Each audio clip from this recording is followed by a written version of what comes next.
it's 9:02. We're going to call this Adams County Board of Supervisors to order. Mr. Bradford, would you lead us in an invitation? Let us all stand. Let us bow heads. Dear Heavenly Father, we thank you this morning, oh God, for this meeting this morning, Father. We just ask, oh God, that you look over our elected officials, all our former officials, Father. Continue to give them grace and inspiration from on high. Father, continue to keep them close together. And Father, we just want to pray, oh God, for this city, for this county, for this state, and for this country, oh God. Father, continue to heal and continue to keep us close together. And Father, we just pray for our first responders, all our schools, continue to protect our kids, our doctors, all our first responders. And Father, we just pray for new visitors coming into this county. And Father, we ask, oh God, that as we go throughout this year and next year, that you make provisions for Adams County, oh God. Father, continue to keep us under your watch. And Father, we want to pray for all the ones that may have lost loved ones over the last month. We ask, oh God, that you continue to heal them, oh God. Father, continue to protect our county workers. And Father, we just ask all these in your precious Son, Jesus' name. Amen. Amen. I pledge allegiance to the flag of the United States of America and to the republic for which it stands, one nation, under God, indivisible, with liberty and justice for all. Okay, I noticed that flag was the right side up. Apparently our flag was upside down for 2 weeks and nobody noticed it. Till Thanksgiving. Donnie said it'd been up there 2 weeks. But, at any rate, we found out about it, started making calls, couldn't get anybody, everybody's out of town. The sheriff, he ended up getting in Brandy's office and calling Paige and finding out where the key was to the flagpole. But it was just kind of, there was a lot of veterans sprays and cane. And I don't blame them, because a lot of them fought, a lot of people died for that flag. All right, where did that go? Here.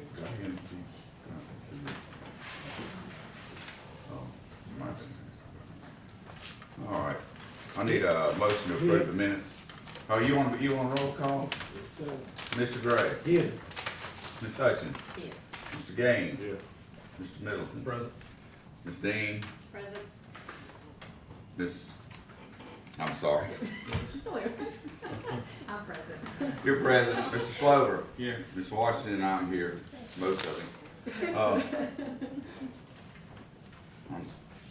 I bothered her on Thanksgiving as well. Well, you were down in Woodlawrence. Yeah. And then everybody was good enough to call back. I was got a good team working.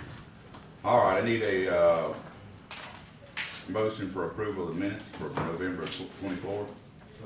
Moved by Mr. Middleton. Second. Second by Mr. Gaines. Any discussion? All in favor? Any nays? Motion approved.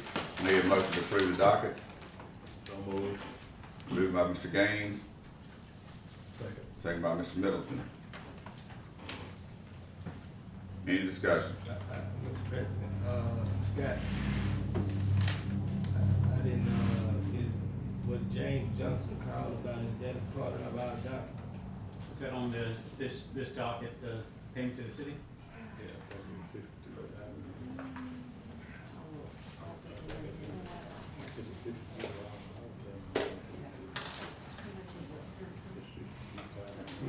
Sheriff, what's that heat on?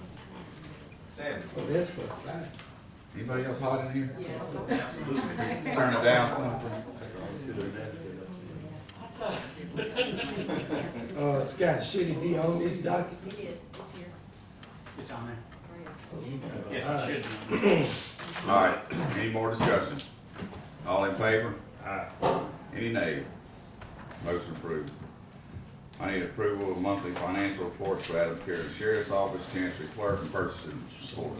Moved by Mr. Middleton, Second. second by Ms. Hutchins. Any discussion? All in favor? Aye. Any nays? Motion carried. Special presentations, if any? Anybody got a special presentation? Mr. President? Yes, I'll sir. wait till I know. Oh, that's me, that's more. I didn't know if y'all put in order, I was gonna present, I don't know where I was in the. Oh, okay, you can come on. I'm sorry. I'm gonna make it brief here. What's your name and who are you with? Andy Turnage, I'm with Pillion Corporation. I met with you guys a couple months ago about our illegal dumping monitoring solution. Yes. Don't know if you remember that or not, but Yeah. we're back of it. So just wanted to revisit, since that time, we've put out several of these illegal dumping, monitoring. One of them is a county close to you. We've had great success with it. We're running about 92–93% on positive reads, and about 6 or 7% of false positives on the images that we're getting. Neighboring county put one in, they've already caught, prosecuted, and found guilty some folks that are doing it. I didn't know if you guys had some time to think about it since last time, or if even illegal dumping is a issue in your county. But basically what we developed is a snapshot kind of camera, that we put up, we call it Sentinel AI, and it's very cost effective. Real quick, here's what the portal looks like. So you guys, whoever would need access to it, can go in. When it finds an illegal dumping situation, it sends the email with a picture and a text message with a picture of the illegal dumper to whoever that needs to be notified. Kind of how it works is you got a snapshot camera, it sees it, puts it in the Amazon Web Services cloud, and then notifies only on the images that it sees of an illegal dump, okay? So it takes pictures on any movement, but what makes it special is I can weed out just cars passing, people passing, and such as that, unless you want to be notified on people or cars as well. This is a snapshot of one of them we've got in Alabama. I did want to show neighboring county stuff, obviously for confidentiality purposes of the people that were actually dumping. What it does is it detects a person outside a vehicle at a dump site. It triggers an AI engine that sends you that picture through an email and a text message. So we've had really good success with it. It can also catch people, ATVs on the road, and notify you on that. Works at night.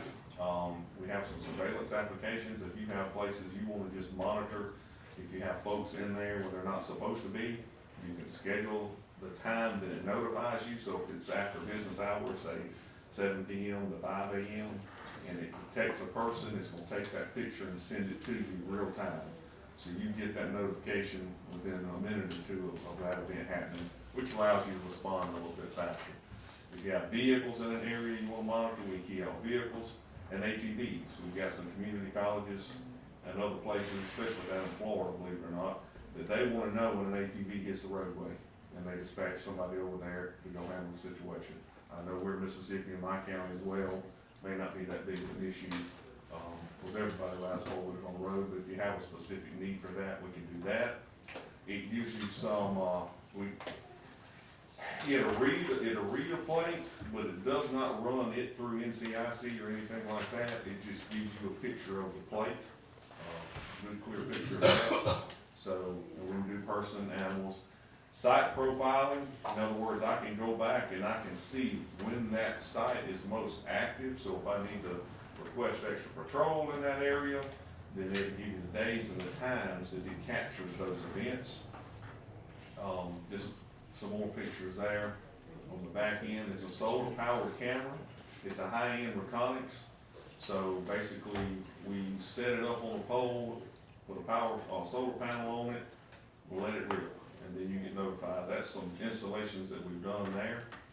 Just mount it on a pole, we can put it on a breakaway pole, we mount it on an existing pole. We find it typically works better if we put the pole up, that way I can get the exact spot we need to monitor.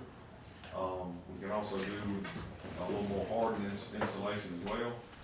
Key thing here, the surveillance side, it's $1,200 per year, 3-year commitment, and the illegal dumping is $1,800 per year. I think a misdemeanor dumping violation is anywhere from $500 to $1,000 depending on the judge. And this includes training, the camera, the solar power, the cell service, everything. Basically, for $1,800, we'll put it up on your dump site, turn it up, and you tell me who needs to get notified, and we make that happen. We also do some pole camera options. I don't know if you guys are interested in anything like that. These are access cameras. They run around $6 grand each. We put the logo of PD or the sheriff's office on there, blue lights. All you need is a SIM card. Mount that thing, put a SIM card, it comes with everything you need. I don't know if I need anything like that. We help you always as well. So, anyway, I just wanted to recap my last visit, not take a lot of your time up, but to tell you, when I was here before, we were just introducing this product. Now, we've actually got it, it's working, and we've got customers that are utilizing it to actually prosecute illegal dumping solution, issue situations if you have any. So I didn't know if y'all had any in the county or not. Well, our problem is that, they'll just start a site somewhere and then when we clean it up, they go somewhere else, and they're always moving, and our county's so sprawled out, and there's so much vacant land and abandoned roads that are really not traveled very well at all. That's where it's going on at it. And, I mean, we probably had, on 100 different roads, hadn't we, Rob? Now, one today. We got people, picking up tires and from somebody and throwing them out anywhere they can find. So, and that's one of the pluses of this solution is it's portable. So if you, this is not, we put it up and it stays in that one spot forever.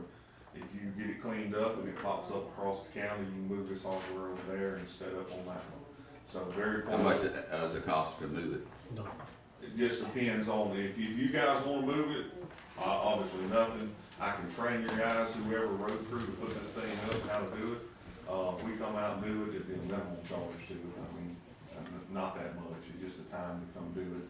But most of our agencies have somebody over it, like a code enforcement type, person. I know neighboring county has that. But you can definitely move it, it's very mobile, put it up wherever you need to put it up. So, go ahead, sir. Do you have some brochures that you could leave with us? I can email them to you, yes, sir. I'm not a real good sales guy. My title's director of engineering, I've got 3 or 4 guys that work with me, and I also do account management. But I can get some email addresses, I'll send you all the documentation on it whatsoever. All right, anybody got any questions? Rob, you got any?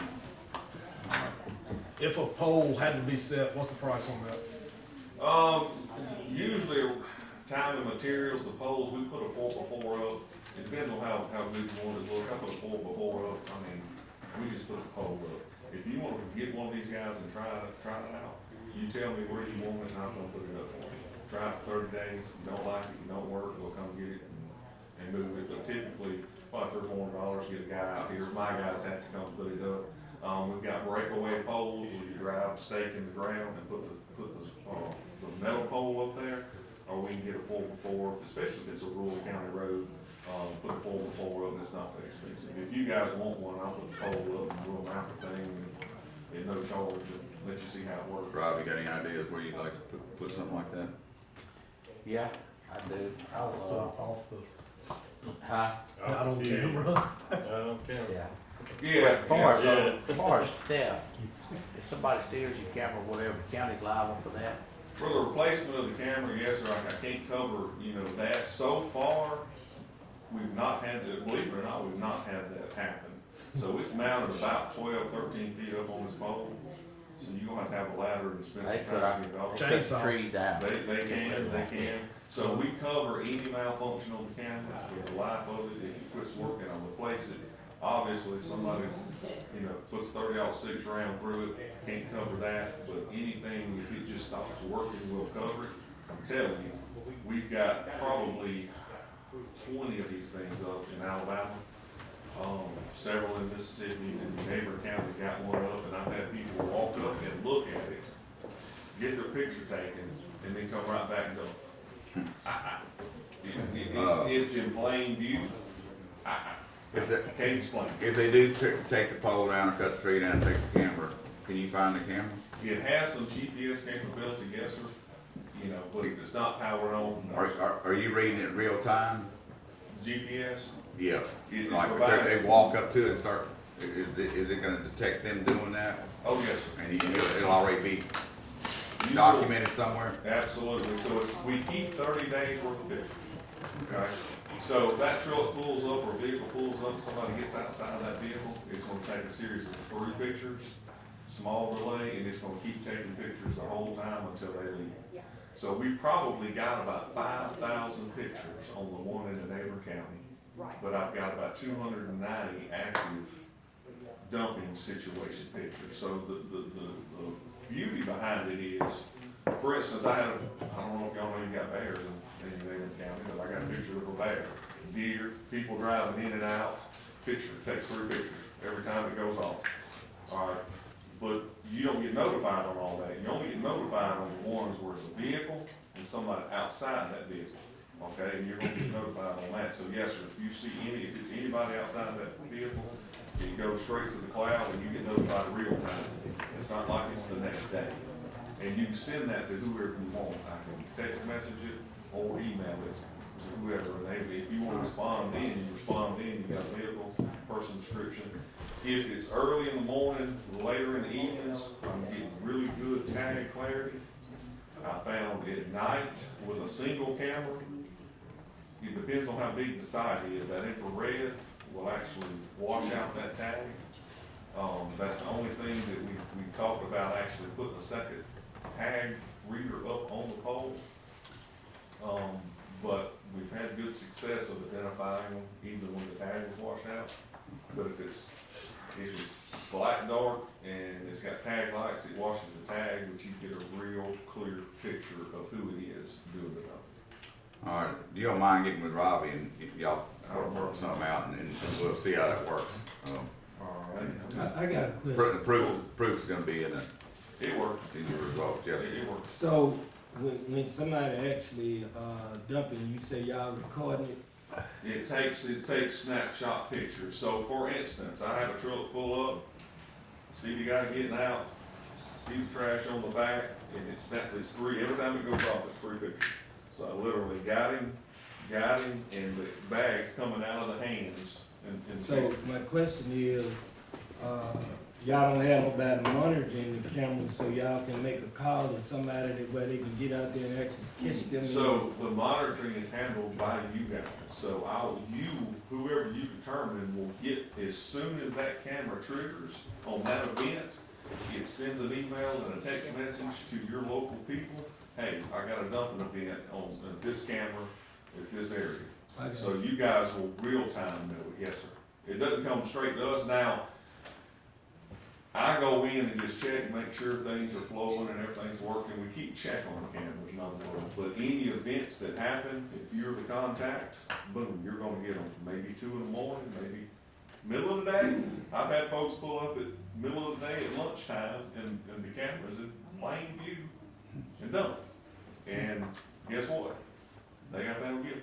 So, All right.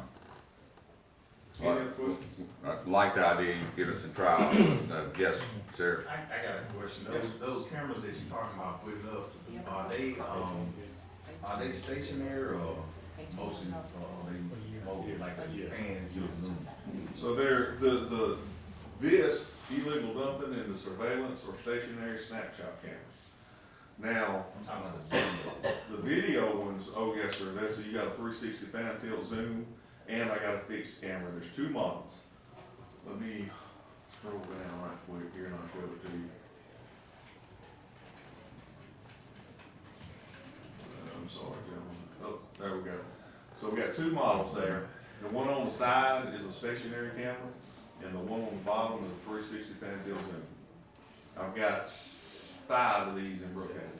So the one that you saying on the side is actually got 2 cameras on one piece? Yes, sir. 2 cameras on one. It comes from a cradle point router. All you do is plug the power in. I'll need you to provide power wherever you're gonna put it in a SIM card. And you can live view, bring these up in dispatch, pan tilt zoom. We put blue lights on them, make them very, very visible. You got a hot spot, a lot of calls in an area. Put one of these guys up, and you're gonna see the call waiting drop in that spot. Now again, they move. Now let me ask you this, I just heard you say blue lights.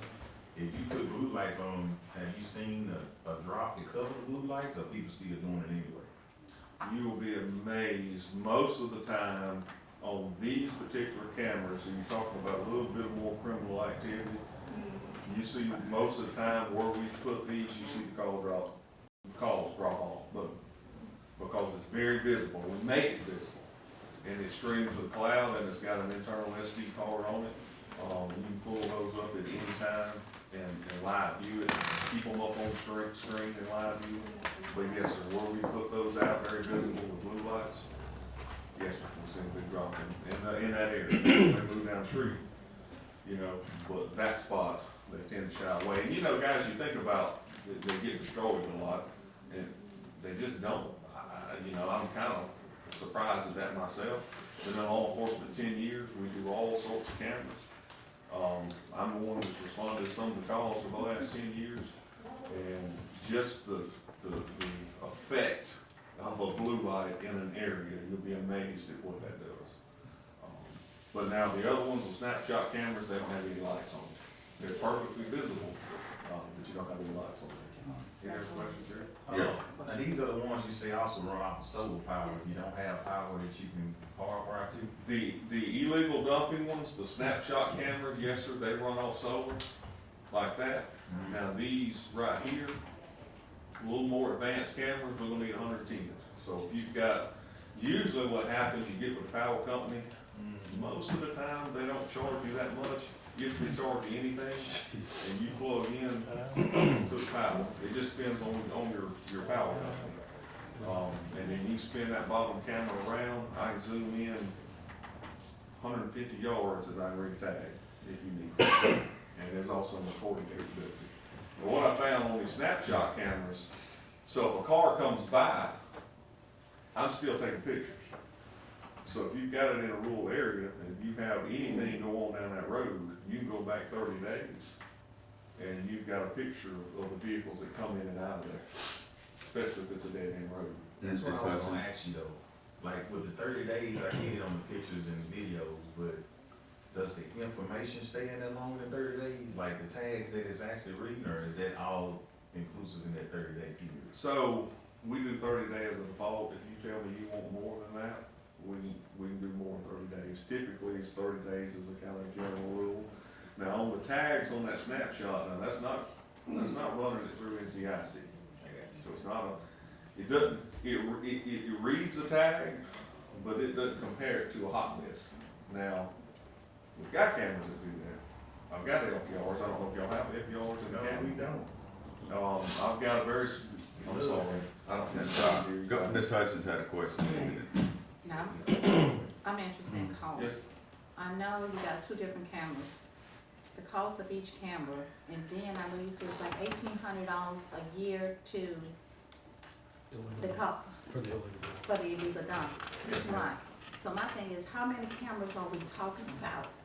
Is 18 for how many cameras? So the illegal dumping solution, that's 1,800 for the camera, the solar panel, and the portal per camera. That's per camera? Yes, ma'am. Okay. 1,800 a year, yes, ma'am. Okay. Now, these cameras here, on the pole cameras we're talking about, that's a one-time cost. You buy that pole camera, you can actually, you know, if you got a bucket truck, you can move it wherever you need to move it. But on the illegal dumping cameras, these guys right here, with the solar panel and everything, that's the cell service as well. That's 1,800 for the cell service, the notifications, the back end, the storage, the solar panel, everything. And, but yes, ma'am, that's per camera. Now, if you've got a spot you just need to monitor for people or cars or ATVs, that drops to 1,200 a year. All right. All right, Robbie, you're gonna get with him. Sound like a sheriff too. I appreciate you coming in today. Appreciate your time. Yes. Minimize this, so y'all want to look at that the whole time here. Thank you. Jason Jones, how you doing today, man? How doing, boy?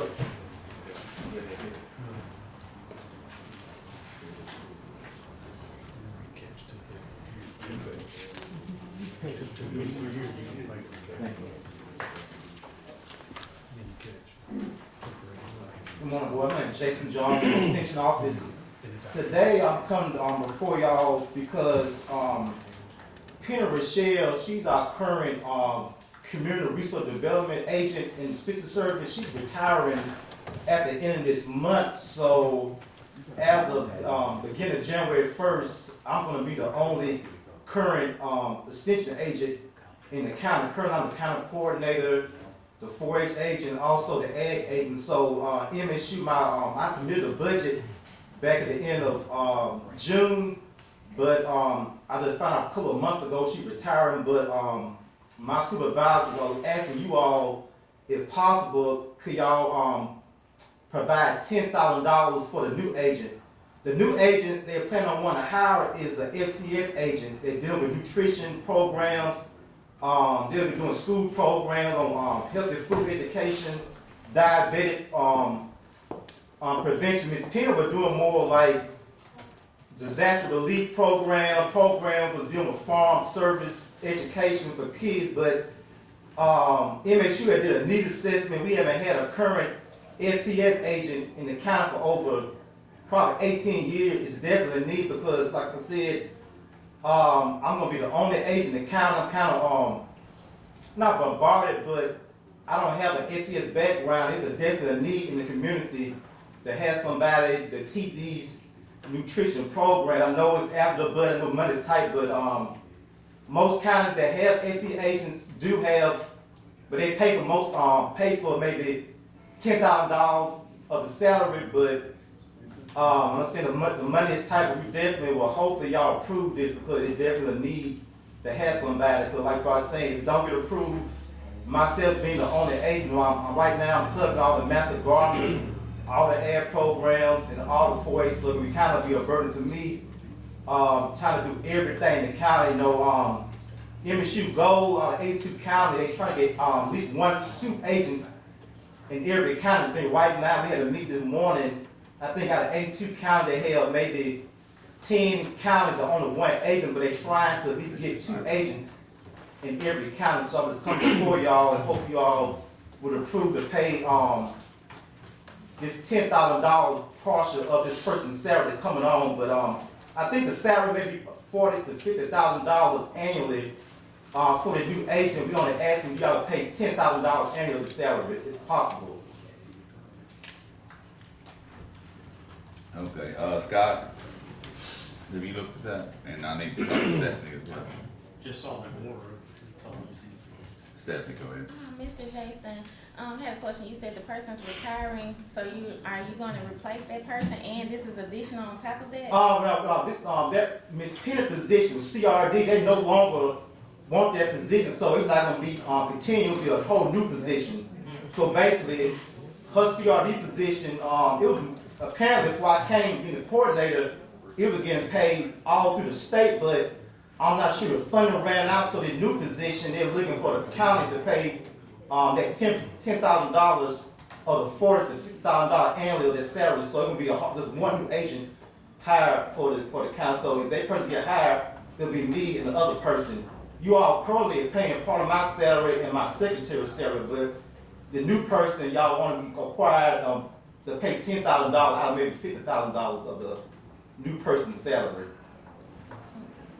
So they're not gonna hire 2 people, they're gonna hire 1 person.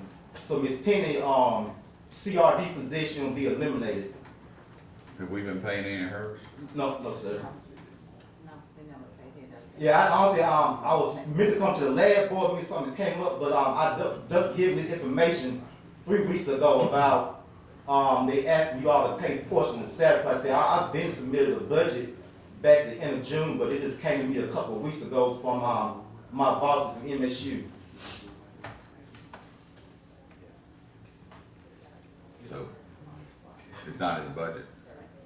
So when do you need an answer by?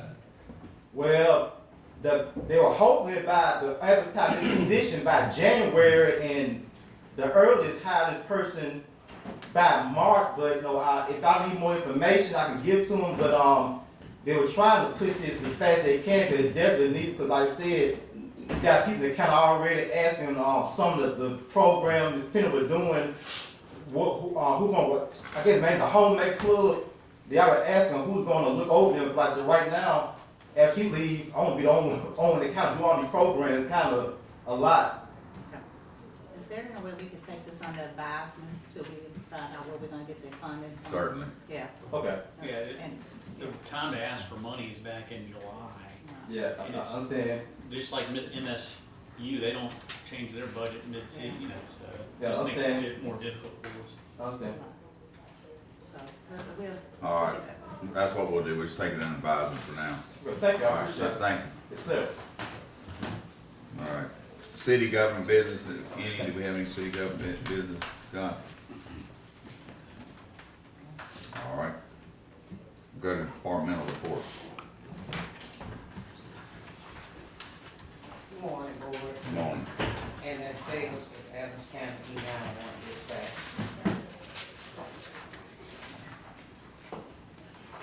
I want to give the reports for the number of calls for the whole month of November.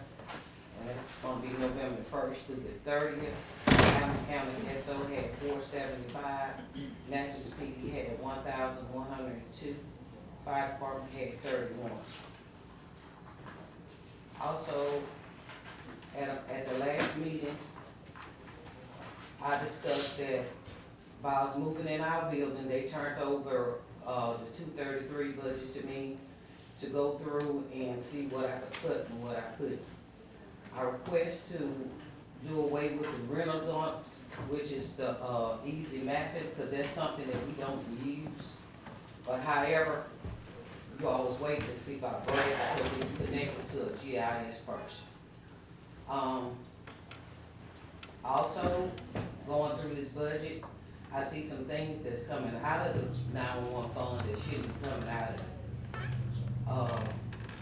The fire service, easy, what was it, Penguin Management was coming out of it, for fire services.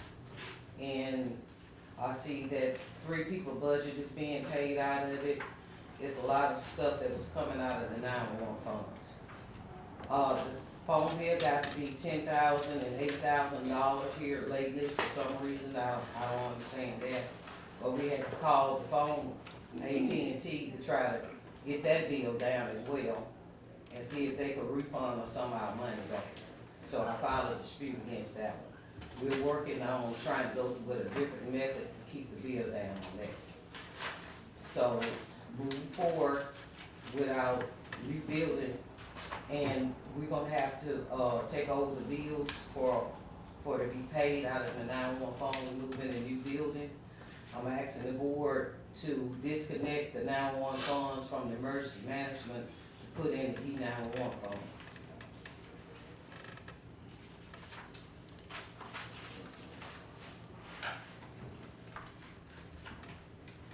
Well, it sounds like to me that, that's something that needs to be done. If you're separate, you're separate. Yeah, well, right now we have a fund, 097. Go We ahead. got 2 departments, 230 and Department 233. And that's Department 230. And 911 numbering or house numbering is 233.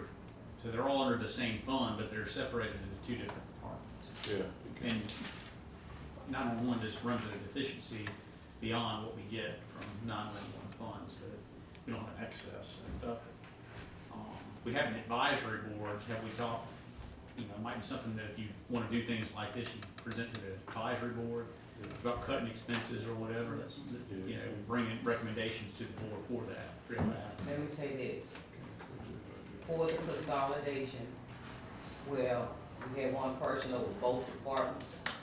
House numbering has always been classified and managed by emergency management, which was coming out of emergency management budget. When they took over, everything is coming out of the 911 fund now.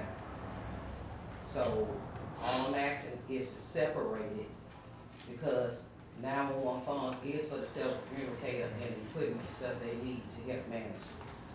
So one person needs to manage and allocate the 911 funds.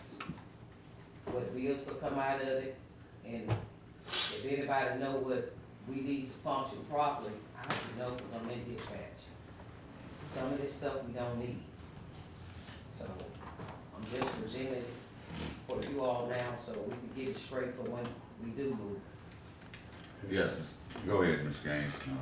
No, I just said this seemed like to me, I mean, you right in a sense, but that's the way the budget has been applied as of right now. I think that's something that needs to be way further looked into with between the, everybody, all involved parties, that's between you, Brad, Stephanie, Scott, whoever do the money.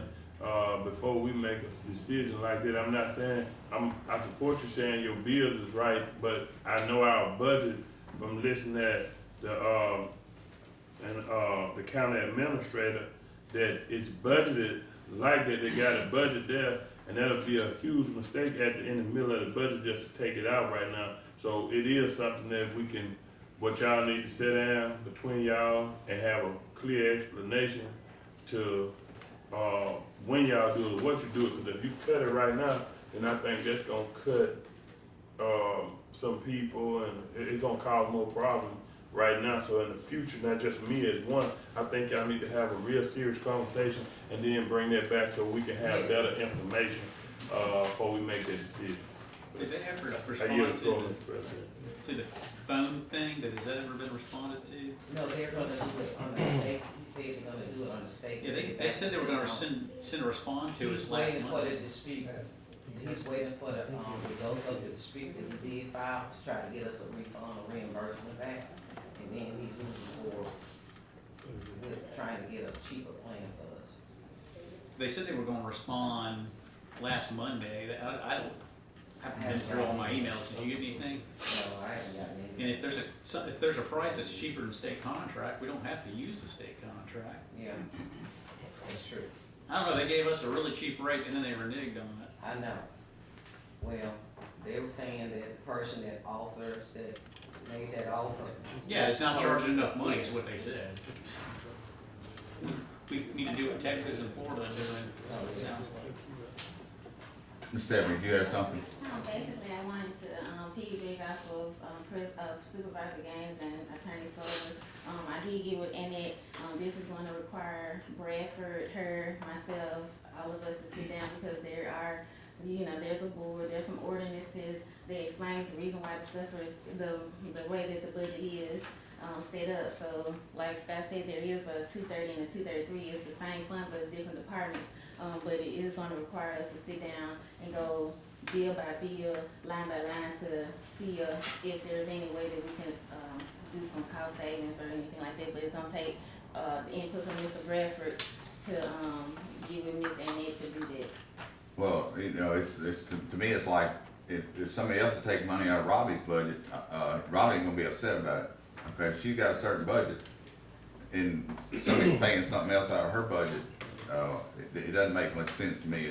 They're all Akin set. to the sheriff having his own budget, which he does, and Stephanie having a budget, which she does, all under 001.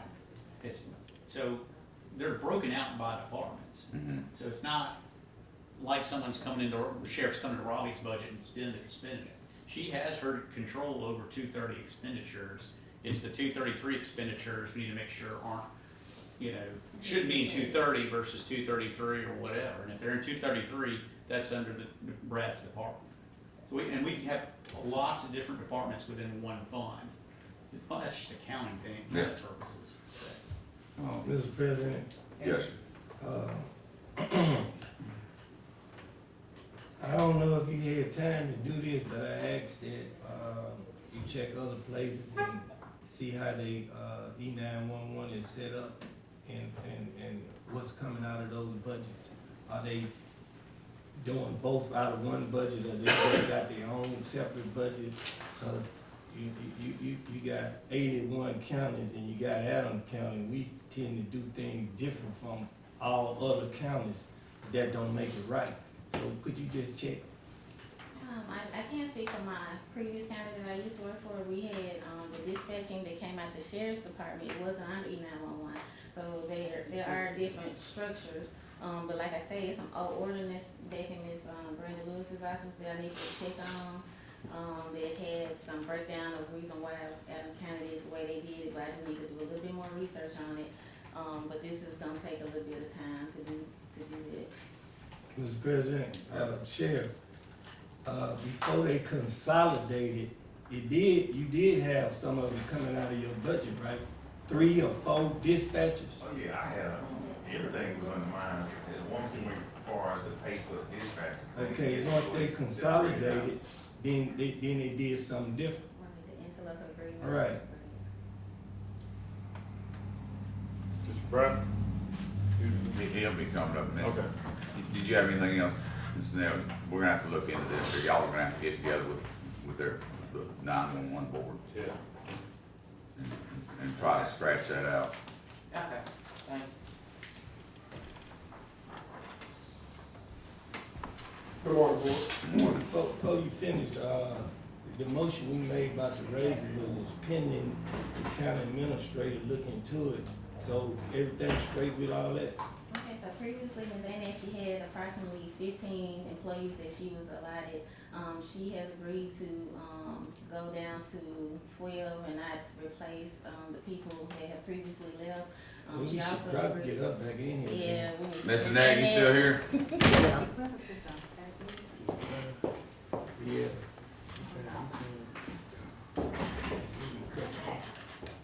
Then she cuts in her budget to get raises to the employees and all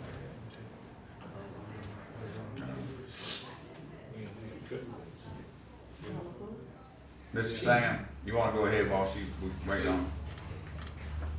Morning, board. Morning. Sam Minor, VSO for the county. Still working on a few programs, trying to, get the, veterans some events over at the safe room. Had to contact the state and still waiting on the call back from them. Everything else is going fine. There's a lot of them coming in the office and, trying to help everybody out. That's all I have. Y'all have anything for me? No, sir, appreciate it, man. All right, You thank have you. a good day. All right, Mr. Ned, a question about, maybe you're not having quite as many, dispatchers and raising the rates on the ones you do have? Is that what y'all were talking about, Stephanie? Yes, Supervisor Gray asked about the raises and how we was gonna make it work. I was saying that. Oh, I don't mean to cut you off, but the motion was made pending We, approval of the county administrator. So I asked her while you was gone, did she look over what we approved? Cause it was pending her approval. okay. What is, Oh, we approved it last meeting. We approved it last meeting, but the county administrator was not here. Yeah, So it was pending the county administrator approving it. So I asked the county administrator, did she look over and all the numbers are correct? Cause you don't wanna approve something, then later down the road, we go over budget. I'm just asking, did she look at it?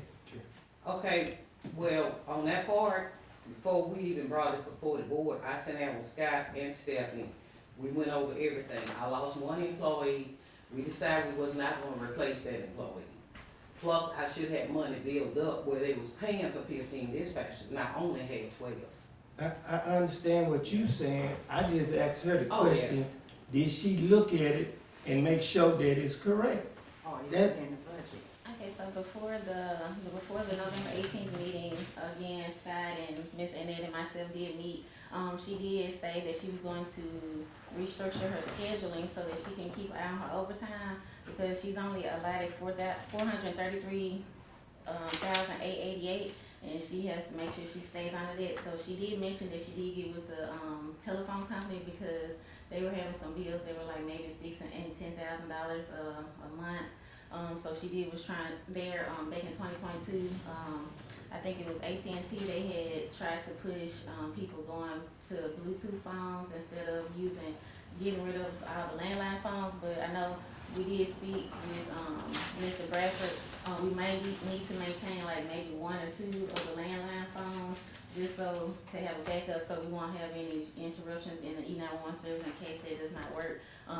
But they are sending us the Bluetooth phones to test out to see if it's going to work. They guaranteed us that people in Texas and different places like that have already tried it out and it's been vetted, so to speak. But we're going to try to implement that to try to cut down even further. But as far as the current people that she has, the 11 employees, that'll only be like $3.58. So she is gonna try to keep an eye on the overtime, and that's the only way it's gonna work. And she said she's gonna do that. And I did try to build it in with the interlocal agreement. However, doing, the way that the interlocal agreement works, we were supposed to have submitted it to the city and the county to get approval in July. It's supposed to be in effect for October. Since we didn't pay in October, we can retrospectively go back and pay, so it's a savings that we have. We're not gonna incur for October, so going forward, it should be able to work. Scott did look over with me, he blessed it, so I'm confident that it'll work. If she sticks to the scheduling that she had, I think you said it was the shift of, I forget how you told me. It's 3 to a shift, but we lost one, so I put one in between. Right, and then you said it was one that was gonna be a floater, sort of like. Yeah, we have one floor. Okay, so stick to the shift in the overtime, Yeah. making sure that the overtime stay, okay. And she's looked at cutting the phones, she's cutting Okay. uniforms, those type of things, and, you know, I mean, reducing the staff. So at the end of the day, is everything good? I thought so. Okay, that's all I ask. So now that it's been approved here, it has to get approved by the city too. No. It's No. not, So okay, come July, we'll send them, this is how much our average okay, person works, and they'll pay for 10 of them, that's how the deal works. okay, And, sounds good. and she's made the cuts, tightened her belt up. Probably, if we get this phone system figured out, Yeah, we still working on it, we got a couple. Anyway. you know, that when it comes in, we'll have additional money next year from the city. And only because it's not under general county, there's not a millage tied to it, they have E-911 fees and interlocal agreement, so that's the reason why we're trying to, make it work with side of it. Ms. Fells, do your, people clock in and out? Yes. Okay. Oh, I figured they did, but I'm understanding there's a whole lot of people that don't clock in and out in this county, and I'm always gonna ask that question. Well, it's hard for me to clock in and out. Well, I'm not talking about you. Yeah, so, We good. We good. She's still also, I required have to one more clock in thing and I out. forgot to bring up, But but she's you wanted me to bring it up to you guys. In reference to the air conditioning, the cooler for the towers, for the computer at the new building.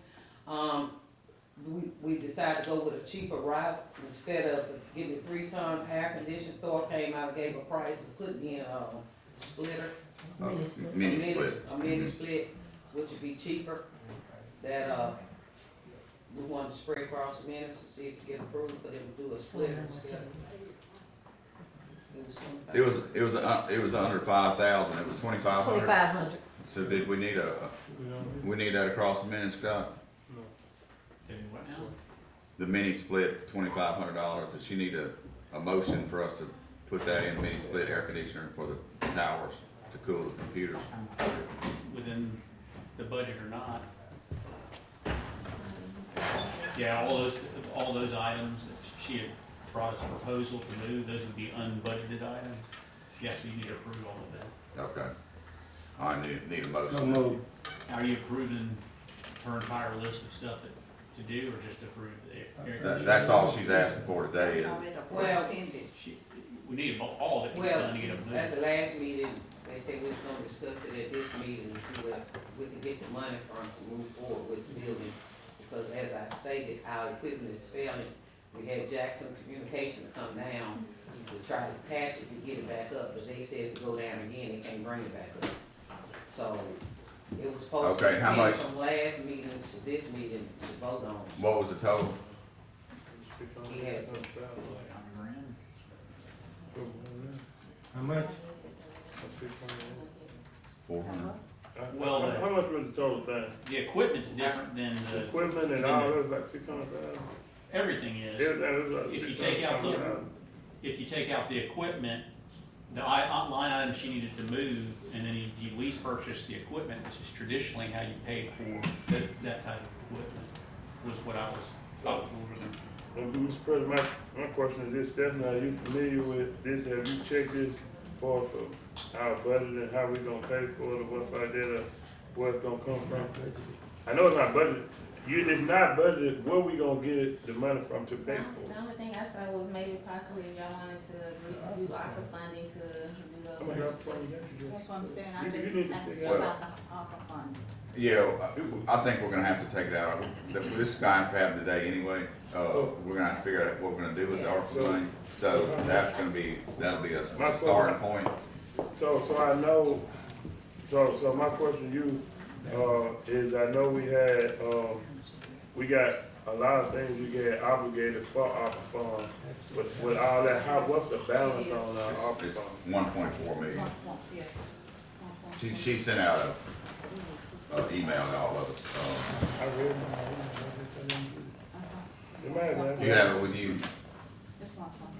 Okay. I just wanna make sure what I'm in. Yeah. So, That was minus the 480 or whatever it was for Kingston Road, I think. Yeah, that's. So it's still that was the- 1.4. It's still, you're 400 and something. 1,400,000. Yeah. So that's after that? Yeah. And that's after the 100,000 that Ricky proposed Okay, for, that's after, housing. okay. So after your, debt and all that, it's still 1.4? Yes. Okay. That's my question. so I Mr. haven't President, heard anything on the furniture as well. We was trying to get that $50,000 grant, but I haven't heard anything back on it. But they did have a plan B for a second option to lease the purchase For what now? on the furniture, the dispatch furniture. We was trying to get the grant for it. Yeah, and that's a big chunk of it, that money that they asked for. Traditionally, we've leased purchases the equipment. I don't see any reason why you wouldn't That's what we need to continue do. doing tonight. it. These I know. purchases So we're instead talking of- about the furniture, not the equipment. Yeah. But instead of for everything else, 36,000. it'd be about $100,000 and they get moved into the new dispatch center, but that'd have to come out of ARPA, Right. if that's. So- Okay, so we need to know how much. So make it clear. Yeah, we need to know the total of what we're gonna ask, we're gonna take out of ARPA so we can mark it down and so we can document what we're gonna do with all the ARPA money today. Because we have to have it documented before the end of the year. Is it the end of the year or? In In a a December. December. I can do those. Excuse me, Mr. President, Yes. speaking out of turn. No, that's all right. So what is gonna be the total? He got it. He's working on it? I'll pull it. Okay. He doesn't have it left. Put it right by my keys, and so of course I grabbed my keys and didn't grab the computer.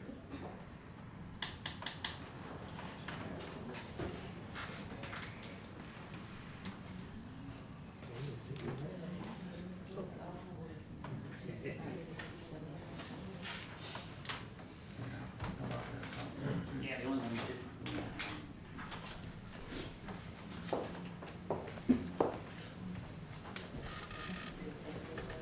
Specialized furniture.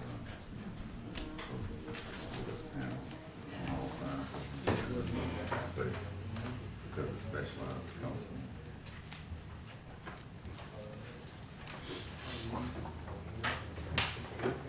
Brad, you wanna start your report? I'm waiting on numbers. You're waiting on the numbers. All right.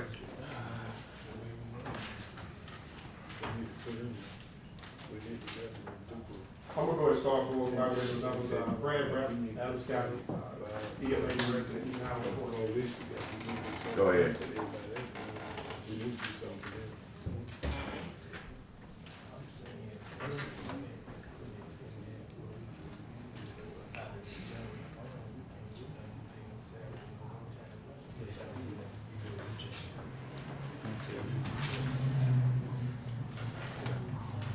All right, Mr. Bradford, go ahead. Okay, good morning, everybody. First order of business as a 911 coordinator.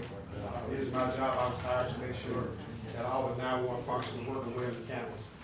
Every county has a 911 coordinator that does the job. Back when one of our previous administrators in office, I warned him of this when he split his budget. I sent emails, I do have it. I warned him, I said, do not split the budget because it's hard to do that when you talk to 911, because we only operate off 911 funds. As a 911 coordinator, we was fighting trying to get fees raised.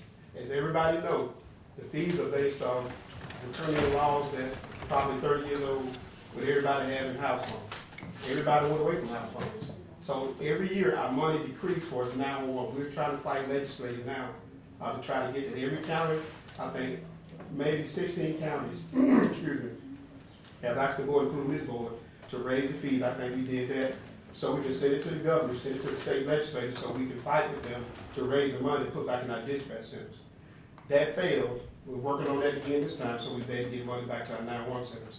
When you're talking about a 911 center, you gotta make sure everything's okay. I told the board, I told them that, I said, a project like this normally takes 3 to 5 years. Because when you move in 911 centers, you gotta make sure all your ducks are in a row. Because when they cut that line, it's on the county to make sure that the other side, they can receive those 911 calls. When we start looking for buildings, I advise this board, I advise her, you want a hard structure. Everybody knows Tornado Ave has pushed down to this county. And we putting all this money into a 10 building. So if you're talking about $600,000 in a building that straight line winds will hit and tear up with no generator power. So that's what we talking about. I want to go on the record that I advise the board that we shouldn't do this. Because we're putting all our eggs in a basket, and we live in a bad time when we're talking weapons. Have that building been structurally engineered? Has anybody tested the building? Has it tested for wind damage? Has it tested for windstorms according to this area? Because if we go and put all the equipment in, we cut it, we don't have a secondary, they will be back in that building, down in the basement, because that's the strongest structure that we have on that. And when we're talking about prices, furniture is good, equipment is good. But how you gonna get your calls from the basement to that building? That costs money. You gotta have T1 lines. All that got to be in place. You gotta make sure all this, you gotta have a plan that when you get your equipment in, when you cut that building's operation ready to go. All they got to have a plan. And I advise the board, I advise Annette that we need to sit down and do that. And when we talk about different things for the GSI and the mapping that she wanna cut, Connie Mason has the most accurate job in the county. You can ask Peter Dale. She goes out, every house she gives direct Latin law. But when you got a mapping system, you rely on Google, that's just aerial shots. Some of the roads Google will not pick up on 911 calls. I think the sheriff, we had a call, a person went off in a ditch. I think it was on what, Liberty Road? Yep. Down off in the ditch. If we didn't have the system we have now, pinpoint accuracy, they would never find the person. So she does a great job. Not only does she do houses, she put in Hunt County, when we have accidents there, all wells, we have accidents on all wells, she put all those in. Google do not show up. So that's an important road that we use. The road department uses her. She go out put new roads in. They call her, get that, the tax assessor. Everybody uses that system. That is not a EMA system, that's 911. It's state statute that every county has a house number. House number is important because that's the 911 system. You got to have it, that's what Miss Allen does. And those are the individuals that I have, I mean, they're part of 911. Going back to the telephones. When I first took over, I looked at AT&T. AT&T was charging because we had 2 PSAPs. We had one in the city and one in the county. The way it works is, the 911 money, the sheriff department was getting $40,000, the police department was getting $40,000 to go towards 911, the equipment. But when we consolidated, we came up with a plan on how we consolidated. I think we met with Mayor Bush Brown. And Mayor Bush Brown, the best option we had was just move everybody in the same room. Right now, our system is, the police department have one side, the SO have another side, but they're all in the same building, use the same resources. So we're getting there. When you talk about cutting those lines going down, we drop cell phone services a lot. And you have to be careful, these companies, when they talk about they got Bluetooth and stuff like that, and Texas got a bigger infrastructure for cell towers in this city. We in Southwest Mississippi. Cell phones drop, we have problems with our cell phones. So all they got to take into account, the prices on those cell phones, the $10,000, I went through it, I called them on that, we're working on that. Those lines are expensive. If you don't have a plain telephone line, go call and try to get one. They're gonna run you about $400 or $500. That's the going rate for a plain telephone line. And she got fax machines down there, they're high too. So if you're gonna talk about cutting out things like that, you gotta cut all that out. And those fax machines are important because she faxed the information to the sheriff's office. So we did do some cuts in there because the CAD system, we was able to make a deal with the sheriff department to use their CAD system. So we cut on that. So I'm advising the board, put me on the record saying this, we need to step back and take our time before we do this. Because if we don't have an accurate plan, and we cut that 911 system, we move them out that basement into a 10 building, and we get straight line winds and tear that building down, there's gonna be some lawsuits. As a 911 coordinator, that's what I'm actually going on that. Any questions? I've been here for 5 years, and we've been planning to get them out of that basement for 5 years, and we still don't have a plan. How many other employees do you have in that basement besides 911? I'm just talking about 911. Right, when you talking county. I'm talking, all those computers, we're gonna put brand new computers in the basement down there and get them flooded? What are we gonna do? No, that's what I'm saying, we need to take our time and where we're gonna put them in, we need to put them in a hardened structure. Well, I mean a hardened structure, a brick building or something. I did mention way back when we talked about this building, 10 building, I mentioned moving the road department to that building and putting dispatch where the road department is, in the center block building. It's much more structurally safe. I mentioned that because I tried to find other buildings before we found that building. So I do want to say that. Because I do agree with a metal building, it's a metal building. But now we've got this building, we put all this money into it already, getting it ready, and now we're at the 11th hour here, and now we're saying, hey, we don't want it there all of a sudden. No, I'm not saying that as a Or 911. you just want to cover No, it? as a 911 coordinator, my job is to advise the board on the, as the EMA director, what the threats and vulnerabilities that we have in this county. That's to cover me.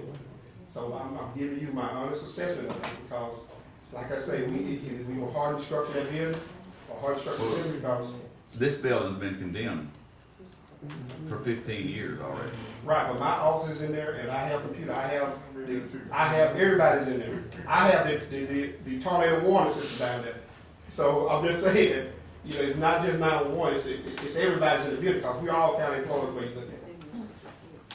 Because like I say, everything is vulnerable down there, that's because it was built like that. You know, but like I say, we just gotta take our time, because when the 911 trucks move, you still gotta put them out of a secure location. I know it may be flooded, but that's the most secure location that we have, because we're not going to a hard structure.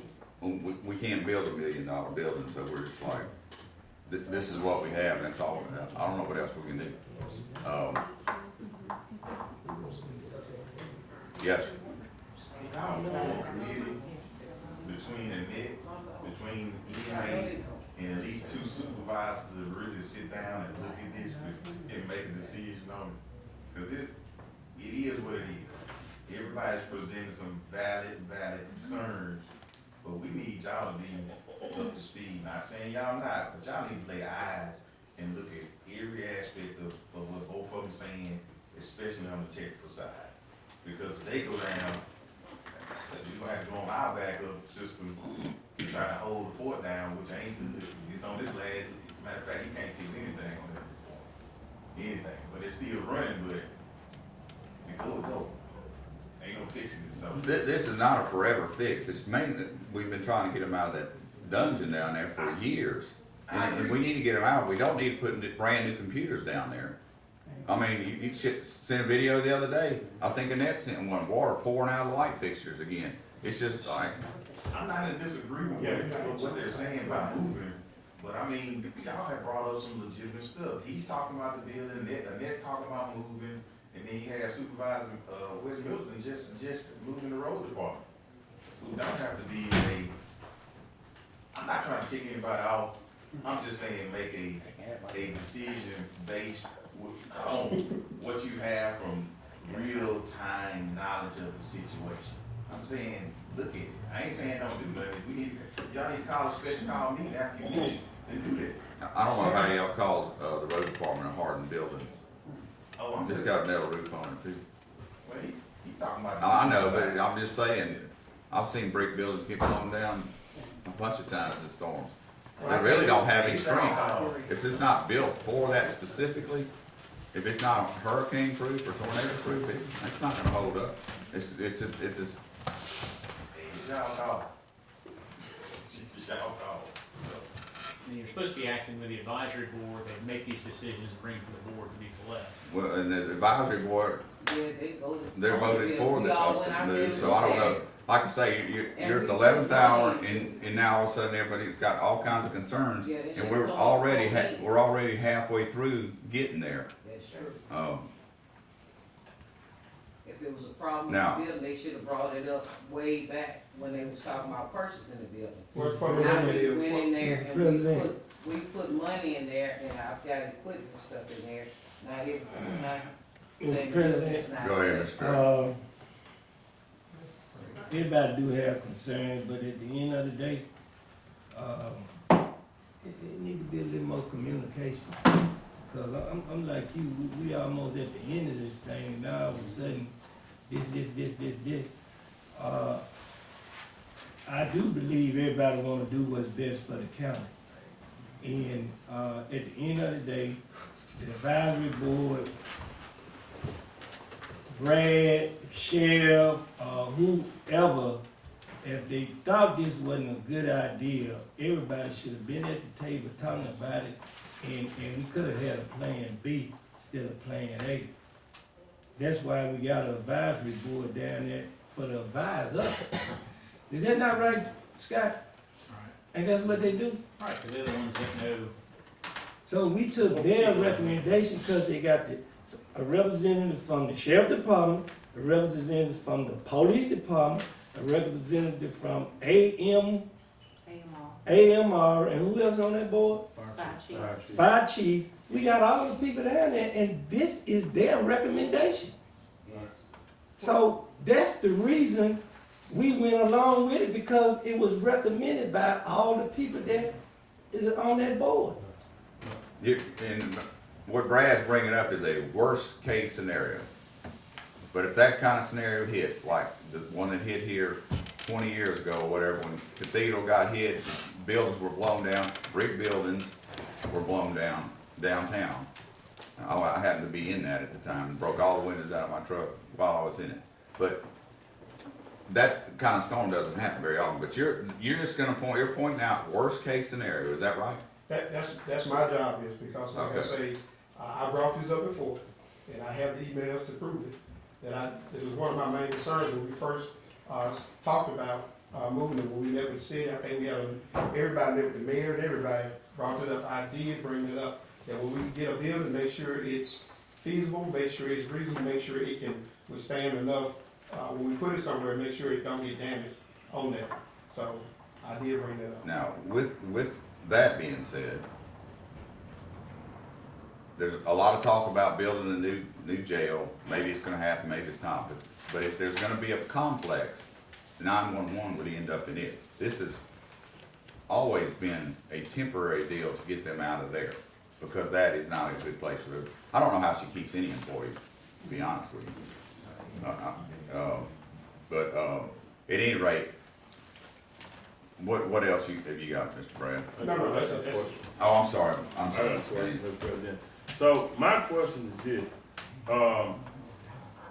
I just wanna know, when has the advisory board met, and where is the minutes, from the advisory board and the recommendation? We do have an advisory board, we got the police chief, the fire chief, a sheriff, 911, and their recommendation. When have they last met? Or do they still meet regularly? This is what I'm trying to figure out, because if we have them, I know when I first came on, they used to meet all the time, and every now and then they'll come here. So when is the last time the advisory board met? And we've been going through this. But the last time they met, we did bring the minutes before the board, and No, we did I'm just saying, when is the last time the advisory board met? about a few months ago, probably. What happened is, and when they usually meeting once a month? Yes, Okay, what happened to the meetings on once a month? you know, Tim Holton, you set up the meetings. Tim? Yeah, he called me the other day and said he was about to set up another. You president? I guess, I need president. Yeah. Okay, anybody got Tim's number? Yeah. Okay, I need to find out why in meeting, and I'm just saying, it's not getting in this, we have boards set up, just like the airport board, the port board, we have different boards set up to handle stuff, to bring recommendations to the board. And if you're gonna put people in appointees, they should meet, and they should be, we doing monthly reports now, weekly reports are every 2 weeks from each departmental report. So we should be having some kind of report. Every now and then they ask Tony for to come in. Every now and then they ask Richard for to come in from the airport. Bi-weekly we ask each department head to come in and ask. And I'm just saying to keep stuff, to me, as one supervisor, it looked like there's been a breach in communication. It's a lack of communication somewhere. I said this when I was president. If you got a problem, communication. You can look, is communication gonna be somewhere has been dropped down the line? And I yield the floor, Mr. President. All right. That's all I have. Going to the EMA side, I did at the last month, everybody know Darryl Smith had retired. I did ask the board to hire Ms. Billy Humphrey. She's one of our contract workers. She's gonna move up to a temporary employee for 90 days.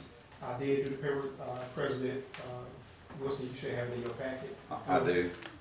And she's gonna be at a fixed rate of $1,500 per month. That's with no insurance and nothing like that until we fill this position.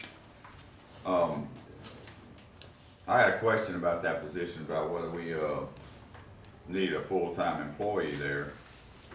Because the county's trying to save money everywhere it can, and you took on the duties. Of the fire coordinator, Okay, right. so you're taking part of his salary? No, They no. bump you up, or what is No, that? I already get paid for that. Uh-huh. This position came before me, so the previous board, probably back in 2014, just added that position so the EMA director give them hands, to help them out. So that was that position came, but the EMA director, most county EMA directors, they are the fire coordinator to try to save money.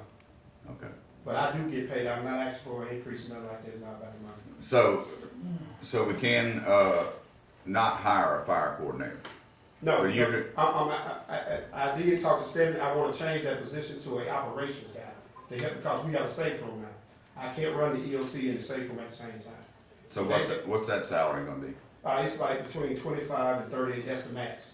They start out like 25, and once they get their certification, they're max out at 30. And what was the fire coordinator making? I don't know, because 46, about 46. Okay, so we will be saving 25,000, and with benefits? Yeah, that's a full, yeah, yeah. So it is gonna run back up. We'll still save No. some money, but not a No, lot. you'll save some, because like I say, you'll have room for the person to get the certification to grow. You won't start out at the top, max out. Let's say about 20,000. We'll say about 20,000. So exactly what is Billy's title gonna be? It's gonna be the EMA, the Volunteer Fire Operations Section Chief, that's the position that she's gonna take. But we're gonna advertise that position. I think Stephanie, I did some of her qualifications and all that, So once this position is advertised and everything, Billy goes back to her normal position? Yeah, if she don't apply, everybody can apply, yeah, she'll go back to the Okay, contract. okay. That's a contract, yes. So, Mr. President, so Sheriff, what role you playing in this? Don't your, office Fire investigator, different. investigator gonna be somebody totally different from what we doing Yeah. right here, right? Yes, it is, but we can handle what we need to handle until, Mr. Smith come back though. Say that again? I say we can handle what we need to handle until Mr. Smith comes back. So, Am I saying all right, something? okay, now that brings up, you say Daryl's coming back part-time, so the money we're saving, we're not really gonna save. No, that's different. If sheriff pays for that, that's Yeah. the That's law how it enforcement, was. that's out of his. Okay, Yeah. and he can do the fire? Yes. Yeah, we pay part of his Investigate. salary out of our budget. Okay. We did, y'all agreed to that a long time ago, we paid part of his So salary. we doing from our this till budget. he come back? No, fire investigator and fire coordinator is different. Fire investigator is law enforcement, that's the law enforcement side. No. My question is, If I misunderstood. Yeah. what was Darryl doing? He's in both. See, he started out as a fire, assistant fire, volunteer fire coordinator to help boost our volunteers up when we signed that first fire ILA. You were back with the city at that point. We had to create a position to increase, to slow down those calls. So that's how Daryl was created. Then during the line, the sheriff's investigator, who was the fire investigator also, resigned, and so the sheriff asked if Daryl could do that job too for extra money. And so the sheriff is supposed to be paying a portion of Daryl's salary from his funds. Daryl's now resigned, sheriff's saying he's gonna wait, they're gonna handle the investigation duties until Daryl can be hired part-time, which sheriff is saying he wants to hire from his position. So Brad's saying he can continue my doing. question is, if he's gonna come back, why he just can't do all this? He was doing it anyway. Because that's a full-time position. You gotta be full-time. He's coming back, what they're saying is he's coming back part-time as a fire coordinator, I mean, as a fire investigator. Just as a fire investigator. Right, that's it. And it'll come out of sheriff's budget, but what you said was, I'm sorry, Go ahead. Daryl makes $46,000 a year, correct? Does that include the portion that he's being paid now out of the sheriff's budget? Yeah. Yes. So then it won't be the same. Nah, It won't, it won't, It because will be a saving because, you looking at my budget, what I'm saying, I think the sheriff only paid, what, $5,000, something like that? $5,000. Right. That's it. Okay. Yeah, it's not, we weren't paying half. Okay. Yeah, because it's a part-time, it's not, we don't have them in the fires like for a person to be here full-time every day because, like I said, we got to agree with the city on that. So he just do investigations. Well, Yeah, yeah, that, because like she just gave, Miss Annette just gave her report, and she said we had 31 fire calls, which means that's half of the city, those were yeah. actually fires or less, probably. So it just didn't make any sense to have a full Like time. 45 out of count. Okay, well, So, in 25, that's. how long will Billy be doing this? It's only 90 days because I'm going to advertise the position in December and hire next year. So give us time to get applications in and look over the system. it's still gonna be a savings. It'll be a savings. Not as much as I'd hope. I need a motion to temporary hire So Billy moved. Humphrey. I thought we did it at the last meeting. No. I brought it up saying this is what my plan is. Okay. We had to wait till this meeting to make it official. Okay. So Second. moved. Second. Moved by Mr. Moved by Gaines, Mr. Gaines. second by Ms. Hutchins. Any more discussion? All in favor? Aye. Any nays? Motion carries. Now, keep in mind, if my workload get heavy, I might do ask for a raise. But I'm letting y'all off the hook now. Don't start. Don't come back till next week. Y'all get the best bang for the buck now, just to let you know.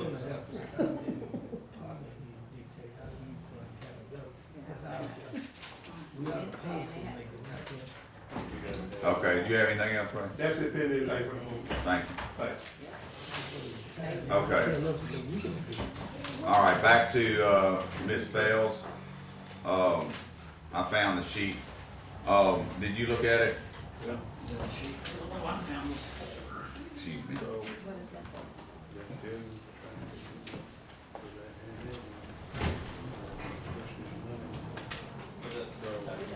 Apparently, Yeah, we did. not We really. just can't, yeah, we just can't, nothing, just approve some.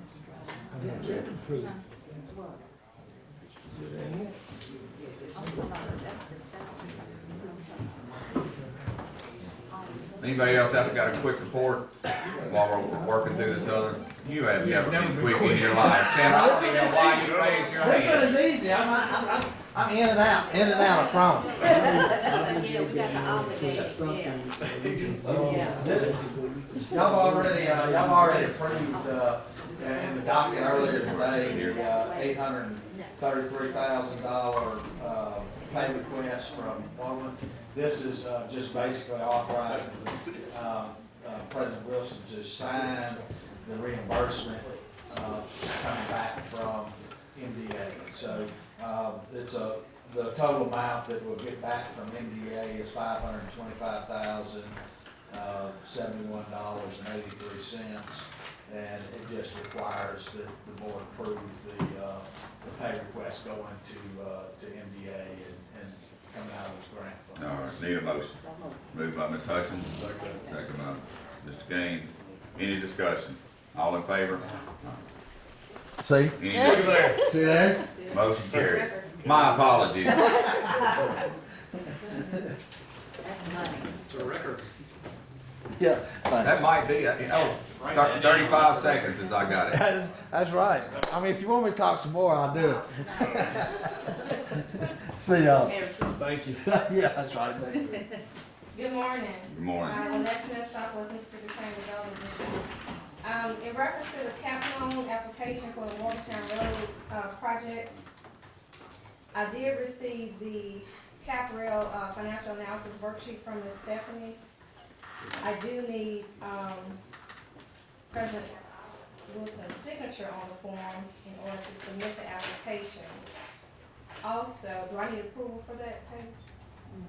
Okay, so I need approval on the analysis worksheet for the cap loan on the Morgantown Road project.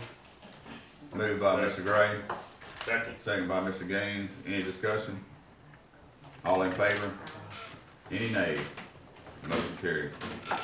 Thank you. Two other items that I will need in order to submit the application. First one is the certified proof of publication, the letter, official letterhead from Adams County, certified public accountant, auditor, or fiscal officer, verifying that the applicant's financials reflect the ability to repay the cap loan. The second document that's missing is the applicant's current annual audit and the latest financial summary reflecting any long-term debt. We promised to pay the cap loan, what she's asking for. Yes. Do you need a motion for that? How much is the capital? It's a 20-year note on 1.6 million, is that what we're asking, or 2.4? 1.2. If we, It was 1.25. if we review Am I? Is that if we need it? If we need it, as you said? We're gonna need it, because the other grant, or didn't get approved, that's why she agreed to it. So it needs to be 1.6. So, Okay, I can change that. You say 1.6? So those are the other two documents that's missing, before I submit the application. I know, that's making sure. No. We're getting some money from, independent government for Kingston.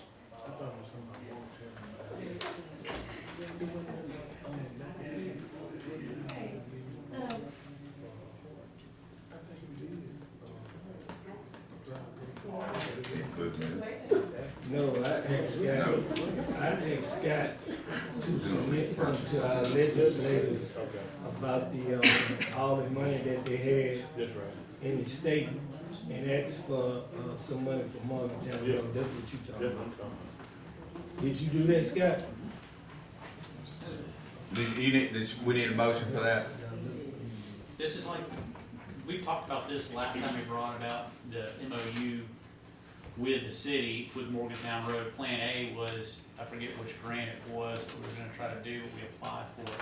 And Plan B was the capital, and I forget all the numbers, but it's something that both the city and county can, So, can cover, so we can finish out Morgantown Road. so, yeah, so, excuse me, Mr. President. So, you know, last time I brought up, also, engineer and, the city, we was talking about what the problem we had with the water, that maybe, so Scott, I think we need to sit down and go ahead and get with the city and see on our plans on phase 1 of Morgantown.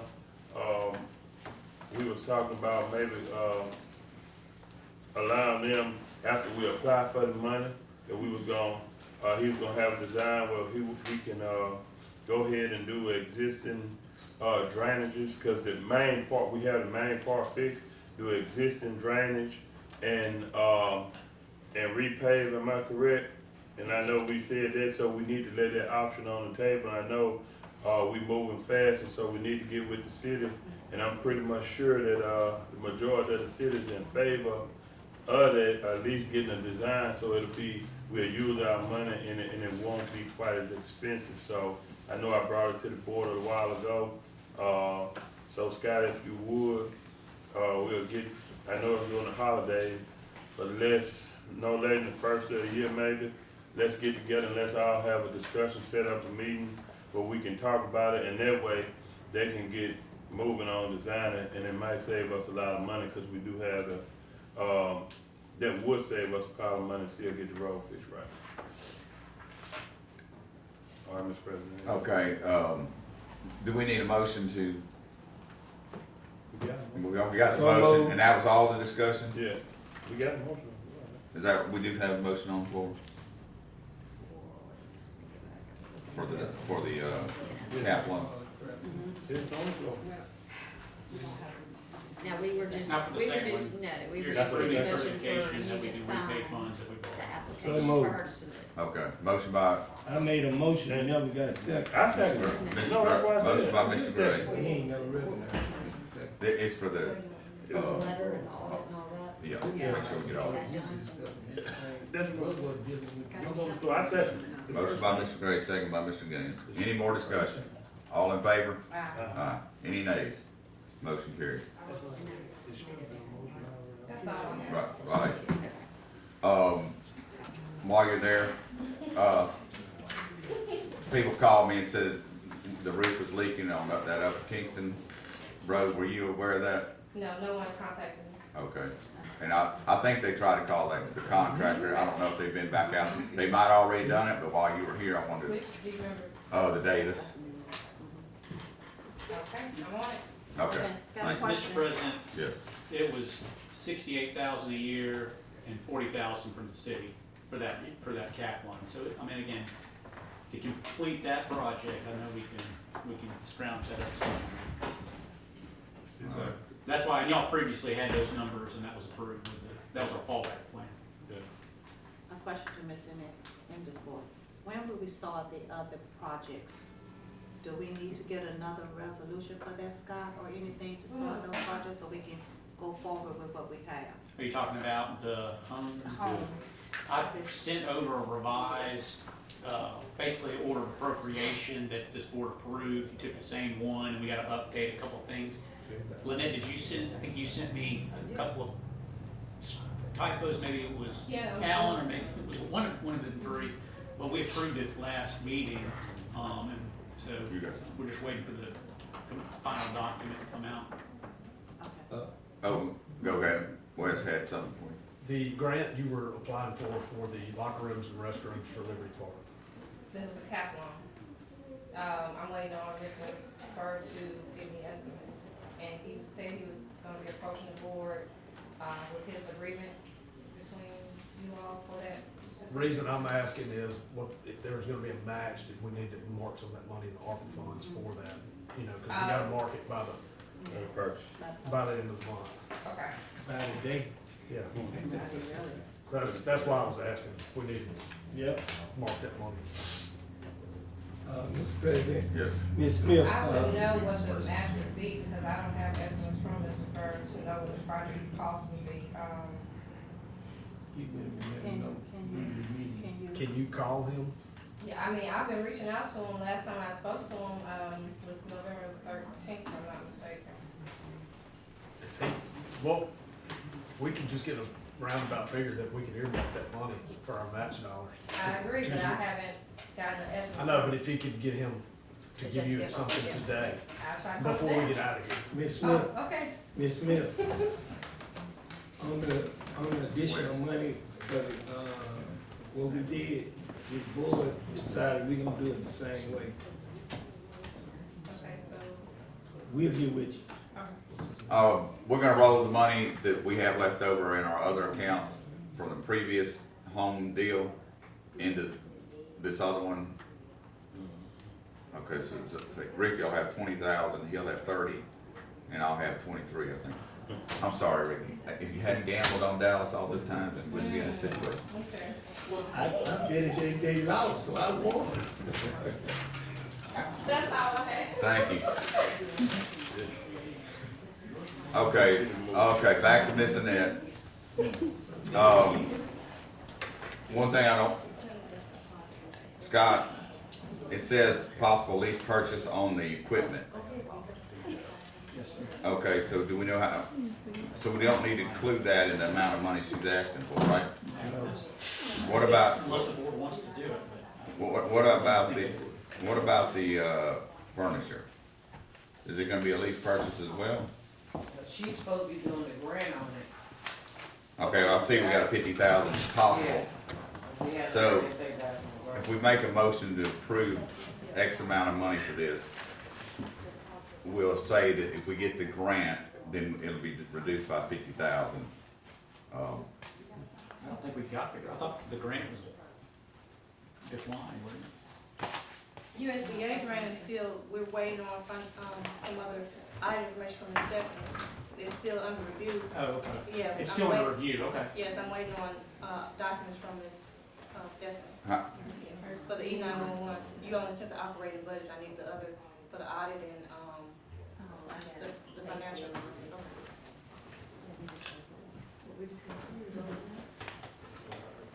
All right, can you give me a, This was.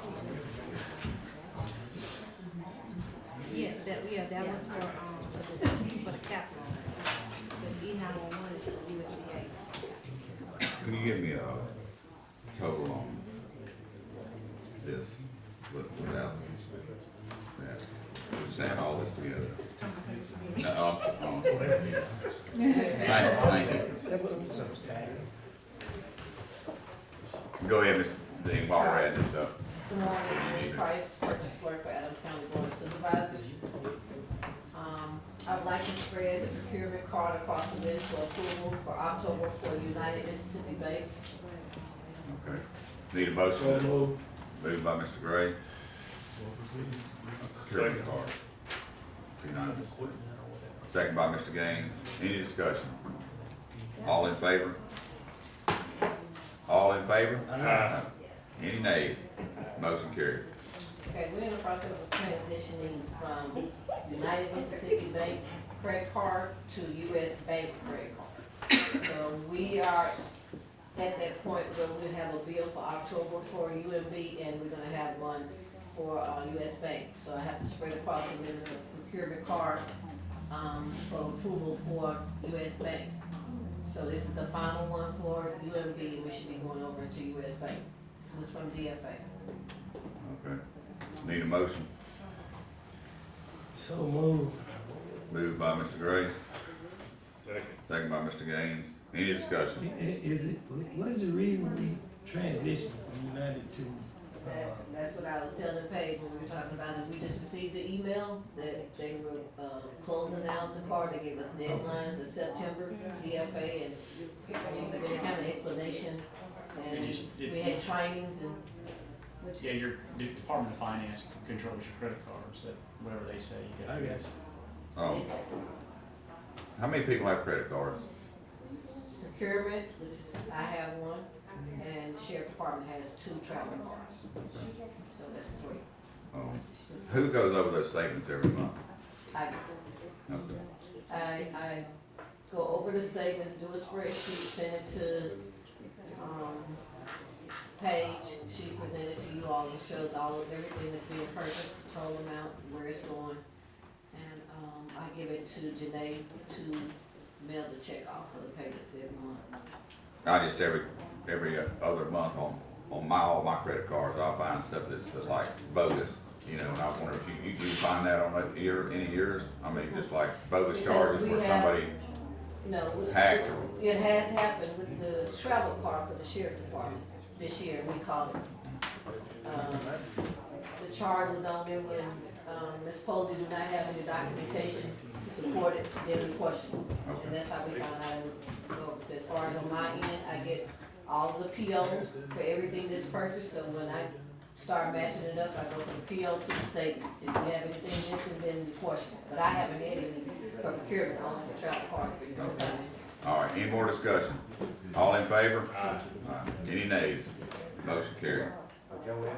Okay, I need permission to advertise for debris removal that's ending February 1st. We just did the one for debris monitoring, now we're doing the one for debris removal. Moved by Mr. Gaines, second by Mr. Gray. Any discussion? All in favor? Any nays? Motion carried. Okay, the last item I have, is about the purchasing of the vehicles for the sheriff department. I'm gonna let him come up, and then if you guys approve it, I'll go ahead and ask for permission for advertising.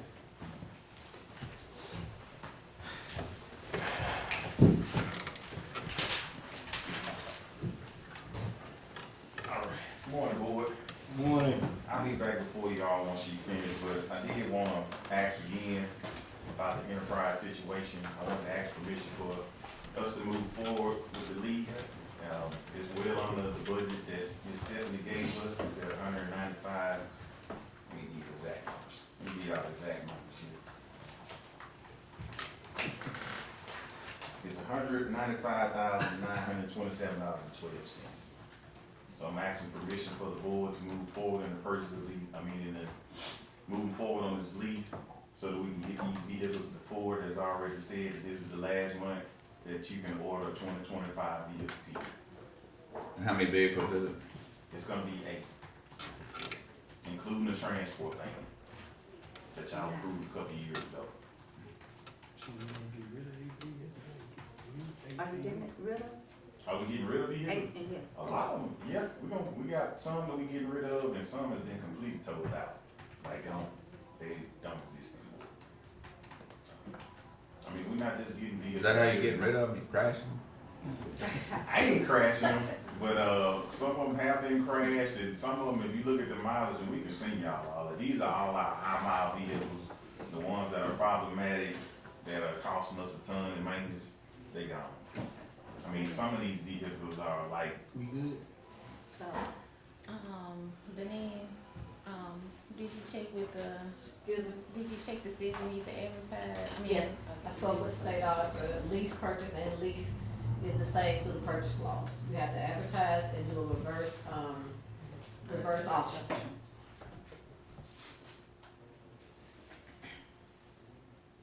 So we good?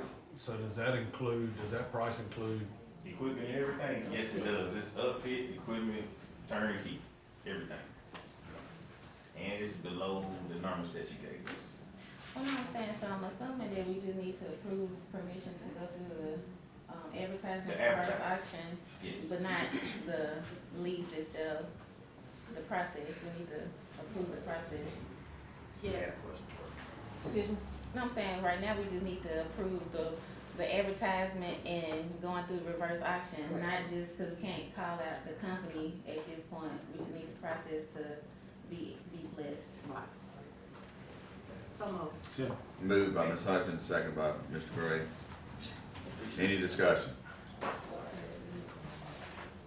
That was the motion for the advertising? Advertise. Okay, just want to make sure, thank you. All in favor? Aye. Any nays? Motion carried. Okay. Back to Ms. Fells. I'm sorry, Ms. Fells, bouncing you around like this. So, what I think we're gonna try to do, if the board approves, is, I've got the list that she gave us last time, and we're gonna take out the, $425 for the equipment, because we assume we're gonna, at least purchase that.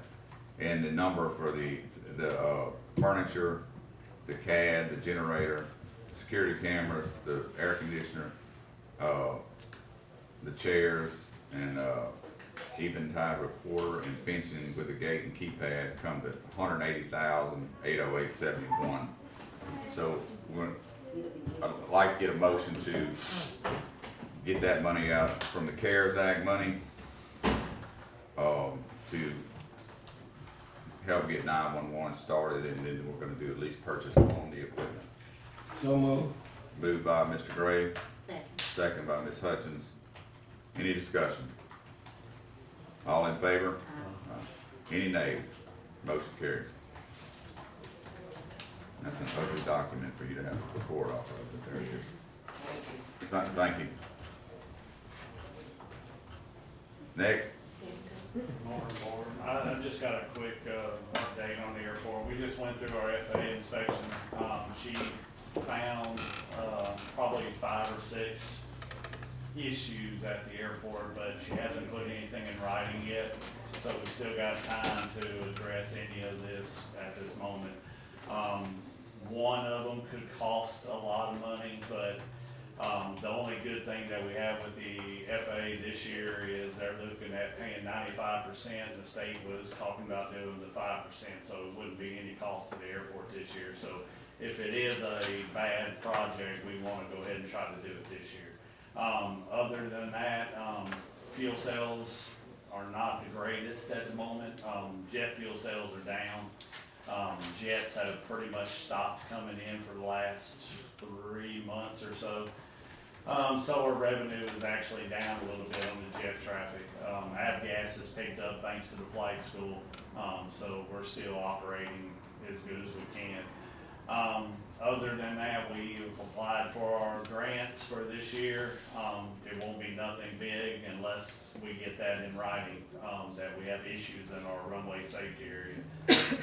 Airlines, I can't really talk about potential airlines at the moment. All I can tell you is it is definitely moving forward, and we are negotiating with a couple airlines right now. So confidentiality, I can't really mention who they are, but we are moving forward with them.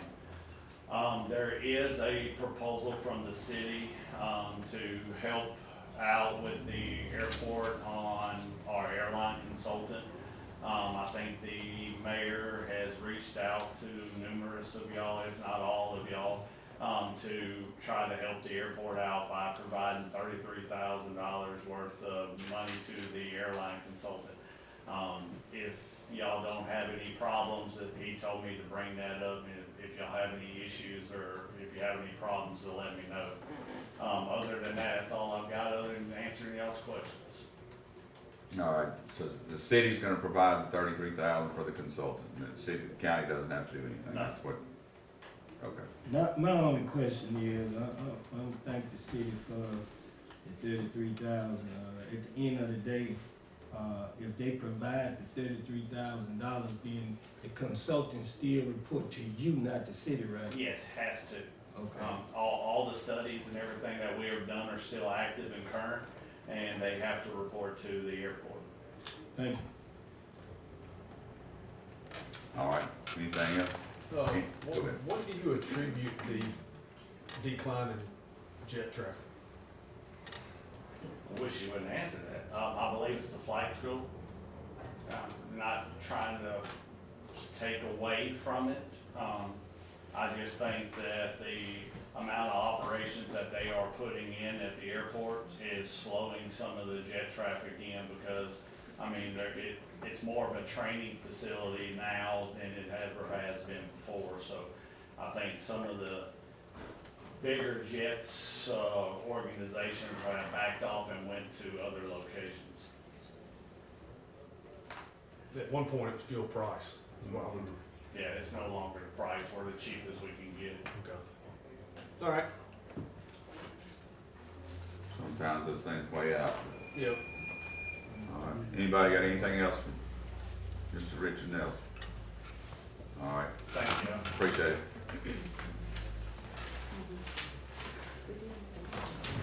Who's next? In the back. George? Engineer. No Tim?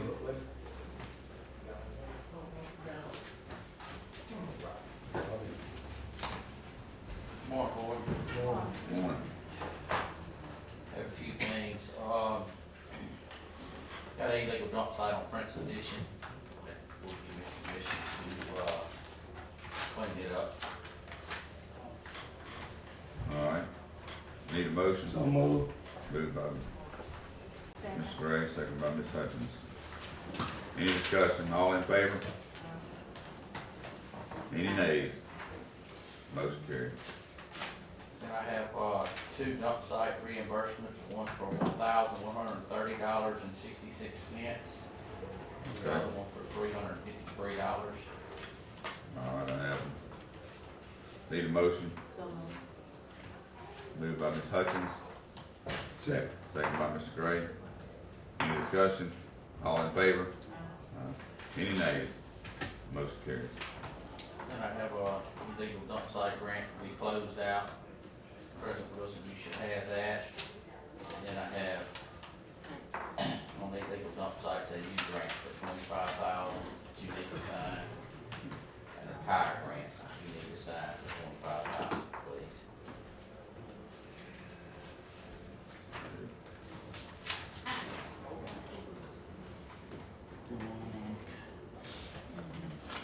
Waste tire and solid waste assistance. Correct. All right. For 25,000 apiece. I need a motion. So moved. Moved by Ms. Hutchins. Second.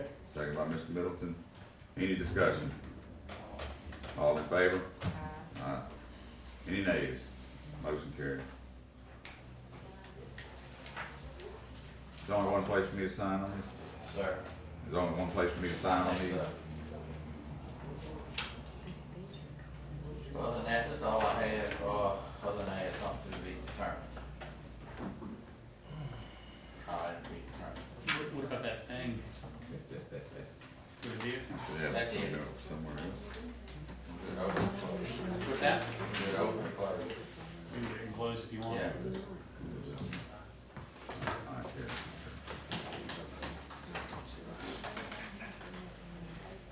That's all I have. Okay, I think you took care of all the problems. The things I've called you about, I think you've taken care of. So, the different roads. Anybody else got anything for Robbie? Boy, that is unusual, isn't it? I do. Got one. What you got? Can we go look at that bad spot, right by, I guess it would just be south of Mr. Jones's driveway, Lee Jones?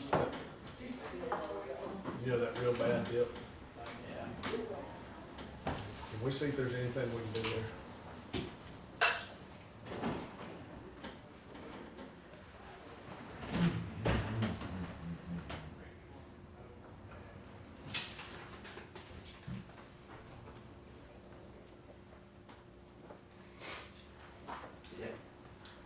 Mr. Jordan, come on up. Good morning, board. And I'll go with you. Moretown Road, it's calling a pipe along Dixie, along Moretown Road, across Dixie Road. They did have a coordination with the gas company, where the gas company was still in the way to one of the pipes. So they're coordinating with the gas company right now, to work with a solution to relocate the gas line. Because the gas company had relocated the line, but currently it's still in the way, so they're gonna coordinate with that and come up with a solution. York Road, we generated the hydraulics and we're gonna start designing that bridge. Since it doesn't have to go through the federal process with LPA, we can go ahead and start designing that bridge. As it relates to this, EWP C044, that's Lofton Lane, Brooklyn Drive and Churchill Road, that project is currently advertising, and we will open bid for that project, during the January 6th board meeting. C045, which is Old Highway 84, sites number 1 and number 4, Kingston Road and Dunbar Bayou. We just got notification that NRCS approved our design, so we'll start preparing the plat and legal descriptions to acquire the necessary easements, and we'll submit those to you, Scott, once we've completed those. And the last one I have is the EWP. We received a pre-award for the Upper Kingston Road, site number 5 EWP, on last week. And so they asked us to prepare the pre-award documents and have the board president to sign them so we can submit those back to them to get that project approved and executed. So right now I'm requesting authorization to allow the board president to sign the 3 pre-award documents that's required to get back to NRCS for Upper Kingston site number 5. Moved by Mr. Gaines.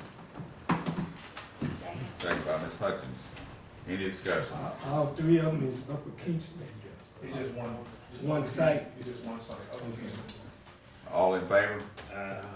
Any nays? Motion carried. So that's all the update I have right now, unless there are any questions for me while I'm here.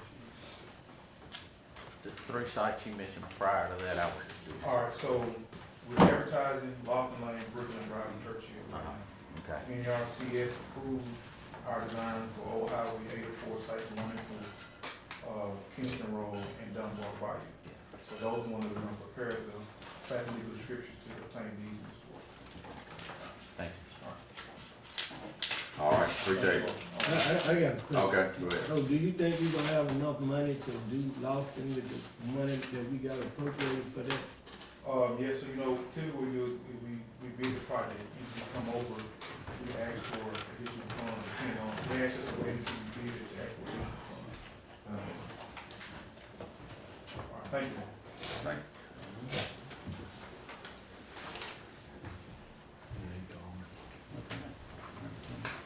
Morning again, board. Before I get started, I appreciate you calling me President Wilson on the flag this weekend. And I appreciate Brandon Page for helping me with flag gate. We got it taken care of. It took a lot of calls and a lot of trying to figure out what people were at during the holidays. I even called Scott. But we worked it out. He couldn't help, but he gave us some direction. So we got in there and got it taken care of. So I just want to thank y'all for that. Also, I want to say I appreciate you, Supervisor Gaines, this morning. You brought up a very valid point about all these committees that we form, and I agree. Everybody need to come in here and report. Now, I do have somebody assigned to that committee because I hadn't been on it in probably 2 years now, because I didn't want conflict of interest. And I want to openly say that a lot of stuff was brought up, but it's been a while ago about those buildings. So I'm not against the 10 building, because this is my first time, President Wilson, hearing you say that it was gonna be a temporary structure. That was a lot of the fight right there. And then I understand, everybody understand the fight with wanting to get out and get them out of there, because truth be told, everybody wanna get out the building because there's a lot going on with it. So, but I do appreciate that, because I feel like y'all need to be informed on this stuff before y'all jump into it. But I'm not against it, and I thought Supervisor Milton brought up a good point. That's why I say, talk about it, please talk about it before y'all make this. If you get into those technical and moving those T-lines, it can get very expensive. All right, moving on. I do have trash reports this morning.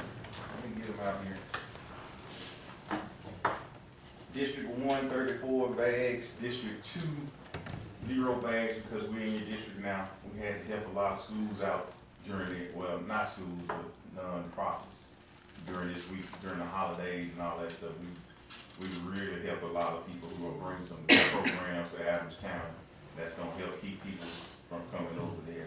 District 3, 37 bags. District 4, 43 bags. District 5, 112 bags, for a total of 226 bags picked up, excluding the courthouses. When you add the courthouses in and the sanitation department, that was another 212 bags. So we picking up just as much trash out of courthouses as we are on the streets. Where does the trash go from the courthouse? We haul it to the dump. Why don't we have a dumpster? I thought we had one right up here. No, y'all, remember it got cut with the former county administrator here. And that's why we hauling so much trash, and that's why we have to keep so much trash in the Saturday board at the sheriff's office. How are we coming out doing that? No, it's supposed to be moved in that upper parking lot. Yeah, they moved it to the upper parking lot. Yeah, they moved one, but they cut one too. Remember the sheriff's office had one too.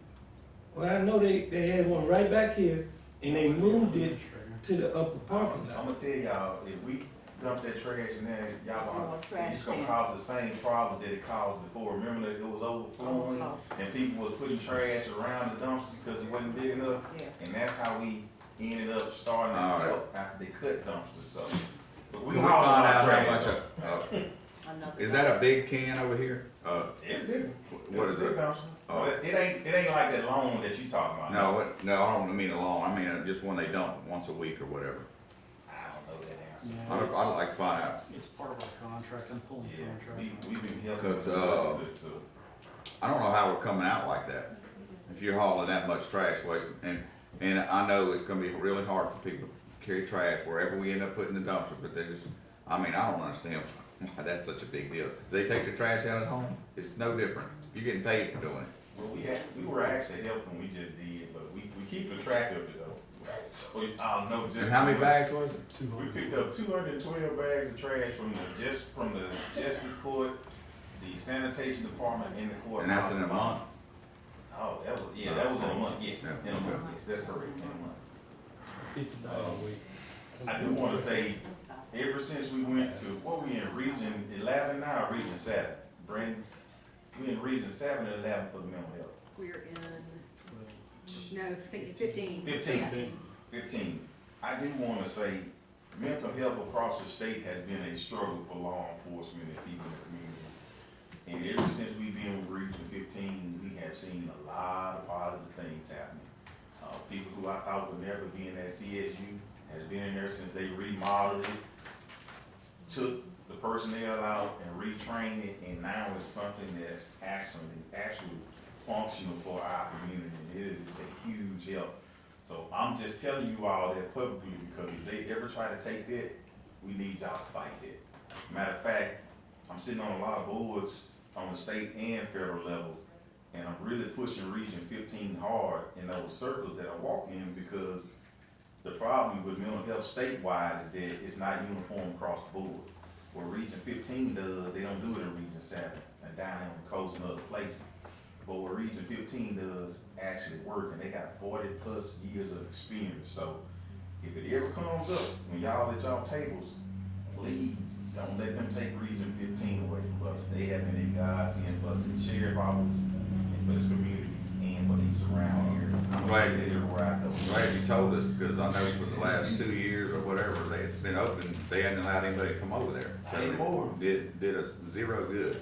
Not anymore. We are Glad to hear that. We're getting people in there. Matter of fact, they're calling us when they see people on the roster and asking what can they do to work out whatever situation it is with the charges, so they can get them out of jail and bring them there. We have a very fluid line of communication with their personnel. They come down, they check, they walk throughs. They are extremely helpful. They are very good at what they do. So I'm singing their tunes. I don't know what y'all know behind the scenes, but up front, I'm loving them right now. So I want that to be publicly known. I do want to thank Deneen and Chaki and Stephanie, Ms. Washington too, because I don't know if y'all realize, but the sheriff office email been down for almost maybe a month now, close to a month now, I believe. And it has been a problem, because we've been only able to operate off of cell phones and personal emails because of whatever, with all these folks trying to hack different things across the country. And in some kind of way, our sheriff office email got blackballed. But they work very diligently to help us get set up. And we're using C's money to do this, to get us set up for Microsoft, and which is going up to date. And that's going live as we speak, so we can operate from our government emails again. I don't know if y'all realize how tasking that is, not to be able to email and scan things in from the computer and seeing stuff here and there, trying to operate, but it was quite a task. And on tomorrow, we use those seeds funds to purchase M&M Sons, the updated version of our CAD system that's cloud-based, and it'll be going live tomorrow as well. We got 2 trainings, Tuesday and Thursday, to bring everybody up to speed.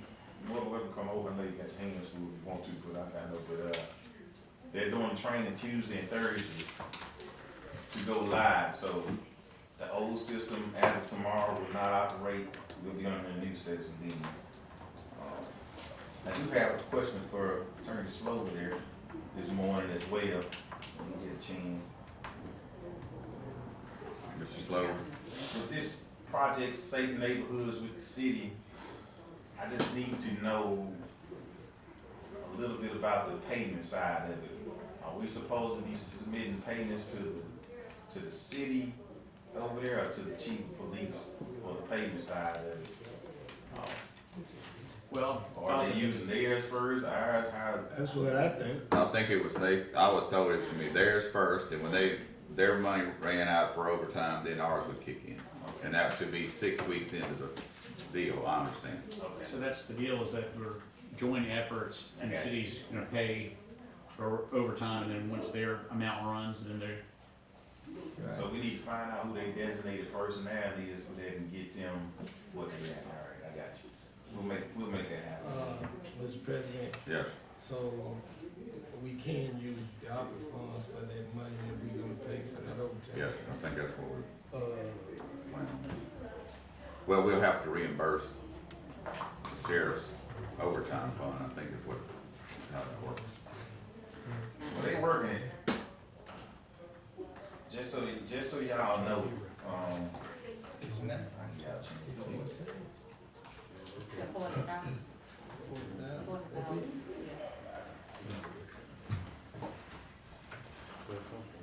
That good? Okay, I ain't know that. All right, just so y'all know, with the sheriff's office, on our side right now, so far, we've done 2 saturations and conducted 2 joint operations with the city. We found 10 people with outstanding warrants. One was for attempted murder, another one was for accessory to a drive-by shooting, and another one was one of our Adams County most wanted. We made 6 felony drug arrests, we came in contact with 7 people, carrying guns illegally and assisted the city in serving search warrants. And that's just in two operations, 2 saturations and 2 joint operations that we work together. Sheriff, can I don't interrupt you just a second. Okay. The things that were in the paper the other day about criminals being let loose. Say that again? Criminals being let loose because the crime lab is so far behind. Yes. Is there a lab you can use besides them if you get to a point where we're gonna have to let somebody go that we know shouldn't be let go, that we could use, even if we have to pay them? What would it cost to pay them to? It does cost to do that, and it just depends on what kind of analysis you're requesting. Both scales have a lab that we can use to do that, but I'm gonna tell you, because the article was written, and it did happen, but let me explain how that particular one happened. What people don't realize is that you had a change in DA, which caused the case to be continued. Then after you had a change in DA, prior to the change in DA, the ADA who was working the case passed away. Then the next one that it was assigned to ended up getting a pretty serious illness. Then the third thing that happened was the DA who took it over after these 2 ADAs passed the case on. You gotta look at, that DA was voted out of office. So in between that, you're trying to fight to get analysis back from the crime lab, and this case keeps bouncing around, and it kind of just got lost in the system. And I would be the first to tell you that that is a realistic problem. We right now at the sheriff's office, I got people going through all the cases to look and see where we at versus time left prior to indictment. The judges do an outstanding job of jail docket review. Every 30 days, we go over there and we meet with the judges to go over the jail docket. But this is one of the ones where, in the midst of trying to rearrange the offices and things of that nature, kind of just fell through the cracks. And I'm gonna say this about the crime lab. The DA got pressured to kind of move another case through the system prior to the evidence coming back. And that case was lost. The evidence came back months after the case had been tried, and guess what? It was conclusive that it was that individual. Is it double jeopardy? We can't go back. Well, at the end of the day, Sheriff, I know you say this, and that. At the end of the day, to me, it's a crime lab fault. It is. That's who fault it is, because every time you submit something to them, you can't never get nothing back on time, and we got a serious problem all over the state of Mississippi with the crime lab getting stuff back to people in a timely manner. That's the problem right there. And I want to say I'm not blaming either DA. Let me be very clear on that. I'm just telling you the transition. I think that was pretty clear, but Yeah. Mr. Gray and I discussed a while ago the fact that Mississippi, I've heard several of the people up there talking about how much money they have and talking about eliminating some of the sales tax or the income tax. And if you've got that much money, why don't you fund the crime lab? It makes no sense whatsoever. And you know what else? They don't You know what else should be done? pretrial incarceration, so they don't have the incentive to do it. Yeah. And with the amount of evidence going to these labs, one in Jackson and one on the coast, truth be told, they need to open up another. They really need to find another location where you can get the people trained, since now I'm hearing that they're going to pay them more, which is very important, because once you get them trained, they leave. The same thing with us right now, you know, so when I say us, I mean everybody, not just the sheriff, I'm talking to everybody. Well, when the public reads what they read in the paper about that case, get kinda lost in the shuffle, and it is understandable, but that doesn't help the victim out, and it doesn't help the witnesses out. Right. Or the family, because definitely not now they're helping the all kinda in danger down the road, but just something that has to be watched, but, okay, continue, And I'm like sorry, I I said, I'm not interrupted. making excuses, but I know for sure we just had another case where they went forward without the crime lab results, just went on testimony and lost. Then the crime lab results came back, would have sunk that case hands down. But how many years can you go? God, you know how many days you have to, you know, you write a speedy trial, I ain't gotta do it. So, anyway, last two things I have is losing another very experienced person to the city. So Paige, I got Anthony Lee Best here. He's leaving and he's going to the city, They paying him a bunch of money to go and I don't like it. So, did I say that publicly? Sorry. So, It is what it is. do we need to spread that across the minutes? That's what I was asked to do. Y'all asked us to bring them when they leave, so that's what I'm doing. Resignation of Lee Bass, I need a motion.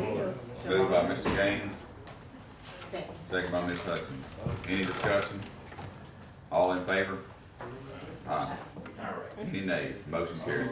All right, last thing I have is, I do have some salary changes that I would like to ask. They are signed by HR, and just so you all know, this is within my budget.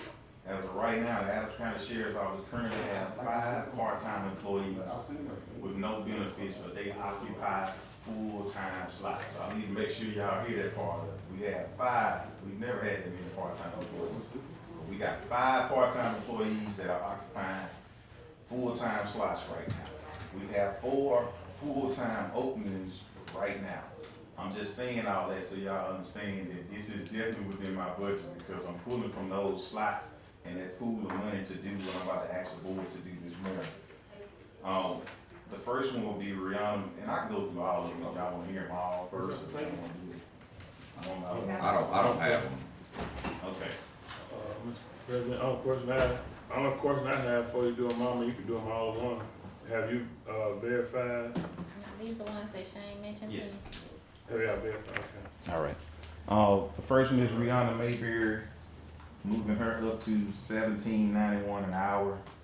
That's $37,252.80. The second one is Willie Stroud, same one, moving him up to $17.91 an hour, $37,252.80.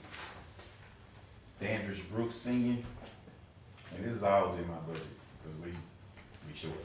So, Dandridge Brooks Senior, moving him up to $19.88, which is $41,350.40 an hour. These are all signed by HR. And the last one is Jerome Timmons Senior, moving him up to $22.05 an hour, and that's $45,864 a year. Okay. You heard the request? Any motion? So moved. Moved by Mr. Gray, second by Mr. Gaines. Any discussion? Yeah.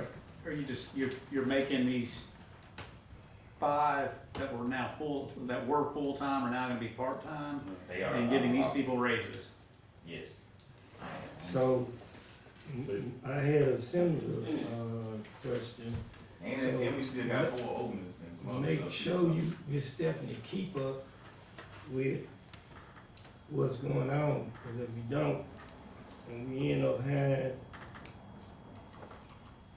4 full-time, that still wouldn't put you over budget It with. still would not, Because because you got 5 I got part-time. 5 part-time people in full-time positions, so you got the rest of their salary plus their fringe benefits that are still sitting there because, you know, part-time don't get benefits, it's just straight cash.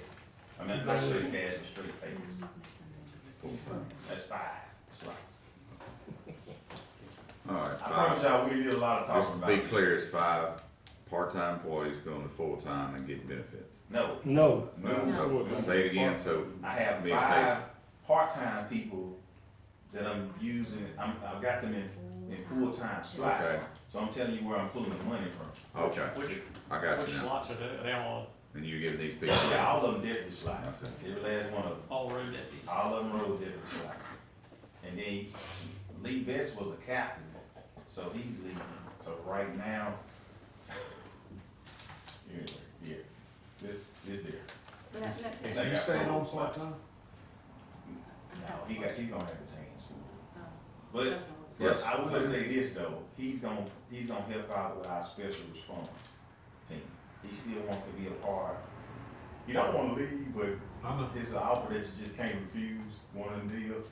So, and just so y'all know, I hope and pray that a lot comes to this county, cause we definitely gotta be competitive on this side. So I appreciate y'all doing this morning.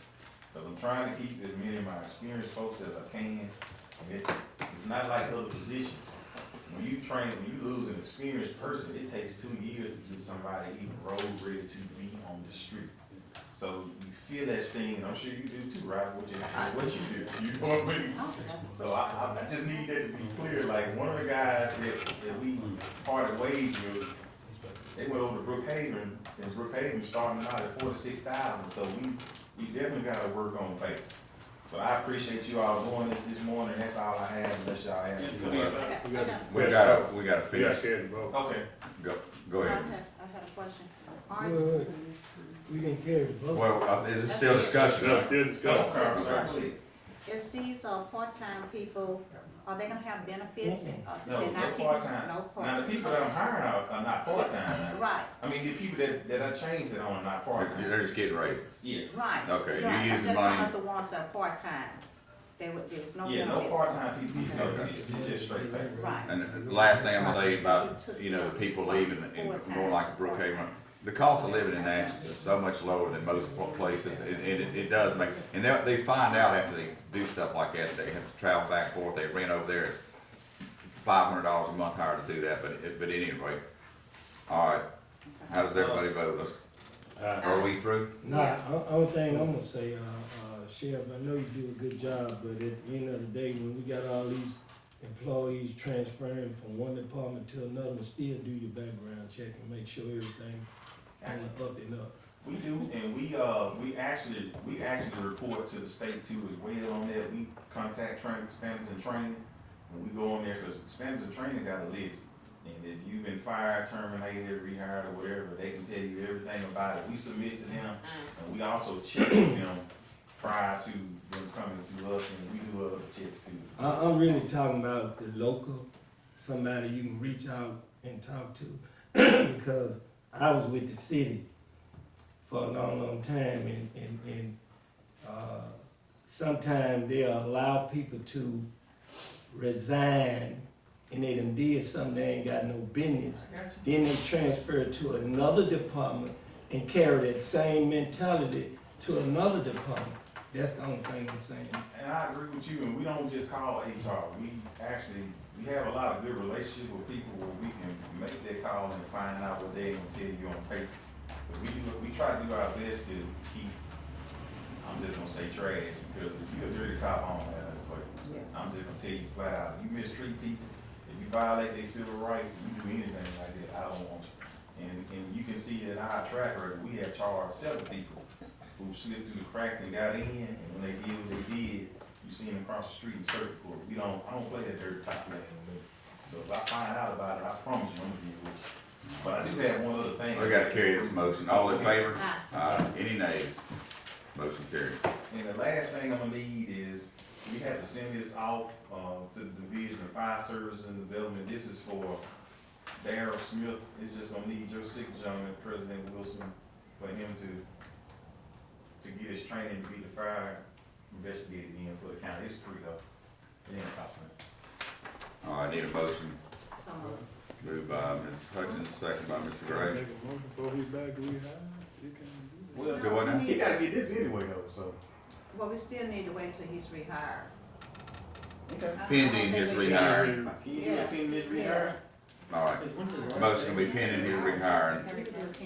This is all the way in May 15 of next year anyway, so y'all need to wait. Just wait till he gets. Well, just wait, Okay. just wait till you get All right. rehired. Cause it's May. It's Motion May. rescinded, Yeah, motion rescinded. second rescinded. Yeah, I don't know. Okay. I'm glad y'all ain't seen that first motion though.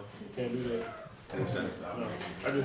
No, I understand you can't do that, but, I just wanna say something. Sheriff? Yes, sir. I just wanna say,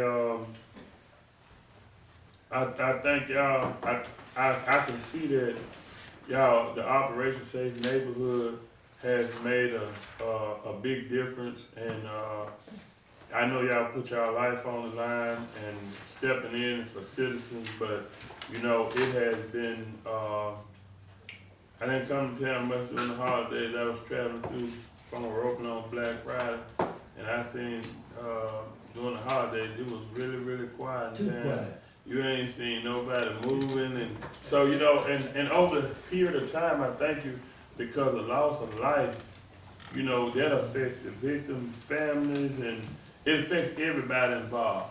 So, you know, man, I want to, you know, take my hat off to you and all the law enforcement, the police department, the sheriff department, because I think this what y'all trying has made a difference. Nothing is perfect, but we can see an uptick. I didn't hear any big things going on during the holidays and safe. So I just want to say I thank y'all for doing what y'all doing, and hopefully we can support y'all more to continue this until we quieten this area back down like it needs to be. Well, I appreciate that, those supervisor games, because I'm gonna tell y'all, that's just numbers y'all seen. If you really knew the connections to the streets that these people had, then it'd be a much broader picture, you know what I'm saying?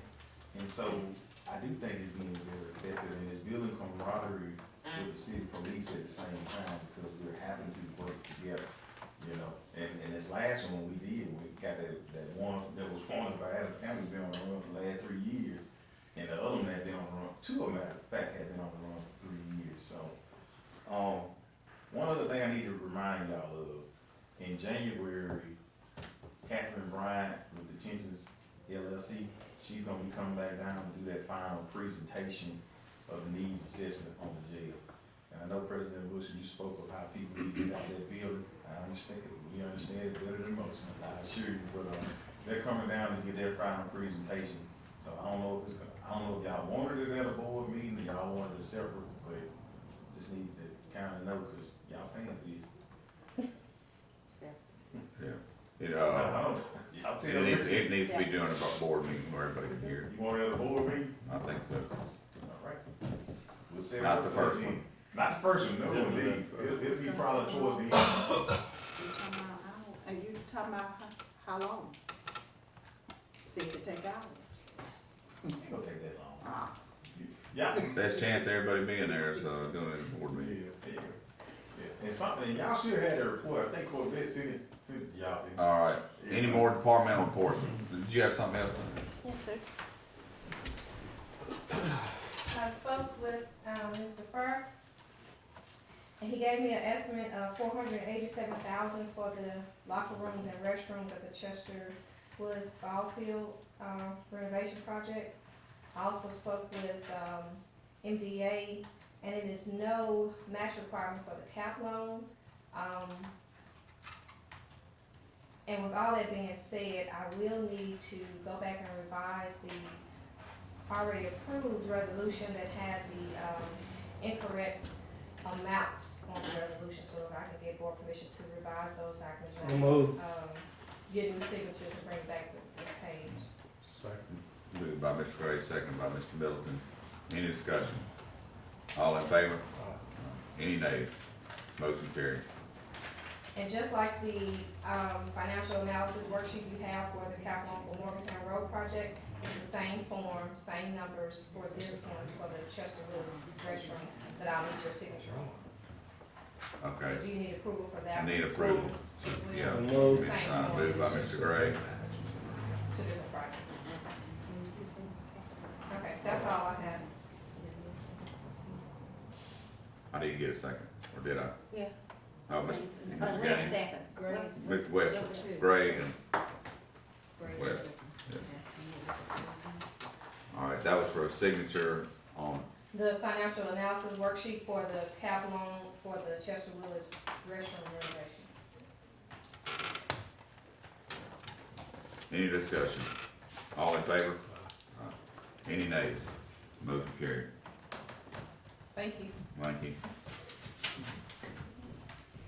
Any more departmental reports? Public comments? Any public comments? Round the table, Mr. Gray. Well, we about to end 2024 and, I'm just, blessed to be here. And the 23rd Psalm say, "The Lord is my shepherd, I shall not want. He's making me lie down in green pastures. He's leading me in the paths. He leading me beside still waters. He restores my soul. He leading me in the paths of righteousness for his name's sake. Yea, though I walk through the valley of the shadow of death, I will fear no evil, for thou art with me. Thy rod and thy staff comfort me. Thou prepare the table before me in the presence of my enemy. Thou anointed my head with oil. My cup runneth over. Surely goodness and mercy shall follow me all the days of my life, and I will dwell in the house of the Lord forever." Wow. 23rd Psalm. Mr. President, I don't know how we're gonna do, I don't know what we're gonna do to obligate the rest of this money. We got to have a little quick plan where we can, I got an idea, but I see it a little later. Are we working on a resolution for, Mr. Wilbur Johnson from the Port Commission? You approved it. Okay. And, Kevin, do you remember, I wanna get approval to go to Jackson to meet with that meeting with the, Great River? Oh, I was gonna bring that up. I was wondering, is it December the 3rd or 4th? I had to look back. Yeah, but I can't remember if think it's it's tomorrow or December next the day. Is it tomorrow? I want Cause I wanna remind everybody, Dan, do you know? Yeah, it's the There. 3rd, and if they need to extend it to the 4th, then it would, but they typically want the 3rd. December the At At 9 what o'clock, 10 o'clock. 10 o'clock, and it's gonna be at the public service Wolford building. Building, Okay, Jackson. okay. Yeah, I wanna make sure these, right. Well, I just wanna make sure everybody knew that meeting, I don't know if I'm going or not, depends on, still don't know what I'm doing tomorrow. I'm gonna try to make it up there. We'll finish out today, and then I'm gonna see what. I'm gonna make a motion for approval to, travel to Jackson.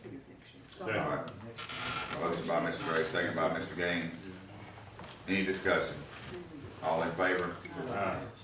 Any nays? Motion carries. And, on December the 10th, they having the kids supposed to come and somebody got to be here to, talk about county government to them. What's the name of the group? Leadership. Leadership matches on the 10th of, this month. And, I'm gonna say this, Miss Jan, maybe you can help me out. This community needs some hope. This community needs some faith. And this community needs some joy. I said that for a reason. They have a set of triplets named Hope, Faith, and Joy. And they play on Natchez High basketball team. And my whole life of covering girls basketball, I done heard of twins, never triplets. And I would like somebody from the Natchez Democrat to go do an article on the triplets. And the good part about them, they got their B's in order. They take care of their books before they ball because they, to my knowledge, all of them are 4.0 students. That's just unheard of. And I think the last name Gutter, Hope, Faith, and Joy Gutter. And we was in Vicksburg playing a game, and I was sitting by a coach, and I told her they was triplets. And she said, in all my years, I never heard it. I said, me either, coach. And she said, I think y'all need to do an article on them. I said, I'm gonna bring it back to the Natural Democrat and see can we get an article done on that. That's interesting. Are they juniors? They're seniors. They're seniors? They was part of youth leadership last year, so they make them seniors this year. They awesome. They used to play golf. I just wanted to say some supervisor rate. So I don't it is. know when they was born. I'm trying to figure out, they must gave up the golf Dangerous. for basketball or They something, did. I don't know. They They did. run track now. Oh. That's what they do. They run track. Anyway, I just wanna, wish everybody a Merry Christmas and a Happy New Year and,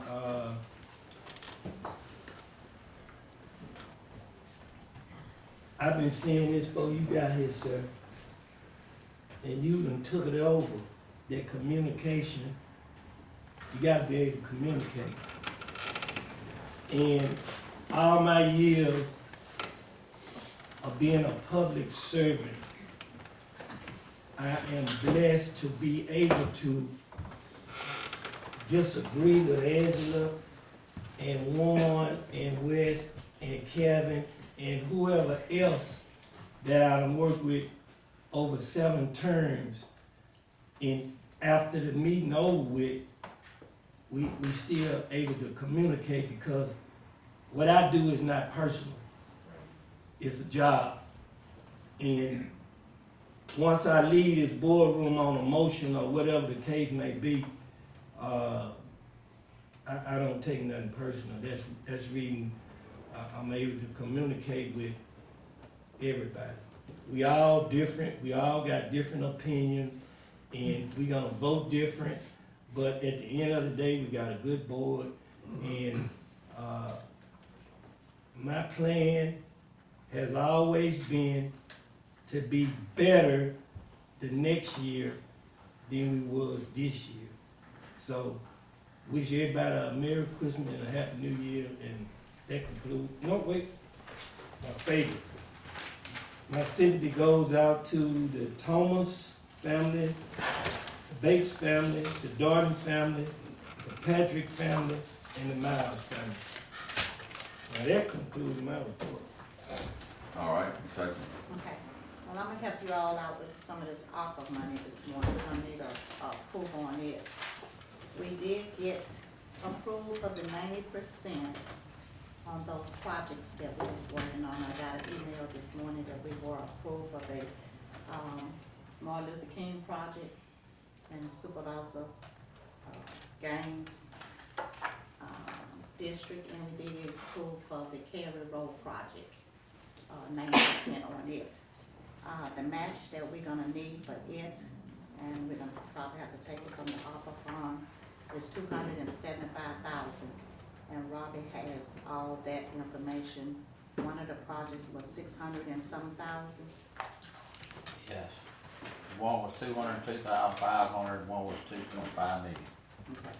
So we did get 90% of it, and all we're gonna need from the ARPA fund is 275,000. Okay, and that's to stabilize the creek bound all along. Cary Road. Yeah. Okay. Yeah, keep up with the That's numbers, both right? of them, Both that's of both of them, together, Okay. That's the people who can't. yeah. Yeah, we got it. Yeah. Here. So I make a motion that we, reserve 275,000. Okay, and that's coming from, Benny Thompson, from Congress. Right, 90% of it. Those people out there, in that area are very ecstatic about Sandy Creek community. Because I get called all the time about that, and it's like, I can't tell you anything, I know they're trying to do something, so. I'll second. All right, motion by Ms. Hutchins, second by Mr. Gaines. Any discussion? All in favor? Any nays? Motion carries. Okay, then I need approval to travel to Jackson for my MAS Board of Directors meeting. It won't cost any traveling expense for December the 12th. Moved by Mr. Gaines, seconded by Mr. Middleton. Any discussion? All in favor? Any nays? Motion carries. Okay, I don't know if we got approved for the big one conference, do we get, we did do that? Okay, just wanna make sure we got that done. Okay, the next thing is, that's all I have. I wanna wish everybody, if we don't meet again, a safe Merry Christmas and a prosperous New Year to everyone. Thank you, Ms. Hudson. Mr. Gaines? All right, well, I'm gonna actually just start back. Supervisor Gray said something, and I'm gonna speak to us as a board, as we speak to the public. We did put things in place. One of the things that we put in place is if something's going on, each department head should definitely get with this administrator before it be presented to the board. And I think we need to double down and look at that, and that way we won't come in here and start making a lot of decisions without being informed. Another thing, when we was there, we all voted on, I asked if one supervisor is communicating or have something, I know we can't communicate with each other, but the county administrator or attorney, that thing should be, email should be sent out. That's why when we come to the board and start making a decision, we won't be in the blind with it. Because, you know, we are running a tight budget ship this year, and we don't want to neglect any of our employees. I don't want people to get the wrong idea that we're trying to neglect them. But, you know, we definitely need to make informed decisions, because you know what's going to happen as a board. When we make those decisions and those people move forward with it, when the thing's going over budget, guess who they're going to look at? The first thing they're going to say, well, the board, y'all made the decision. So that's the only thing I ask, that we look at that. And I say it again, I said it last time, communication is the key.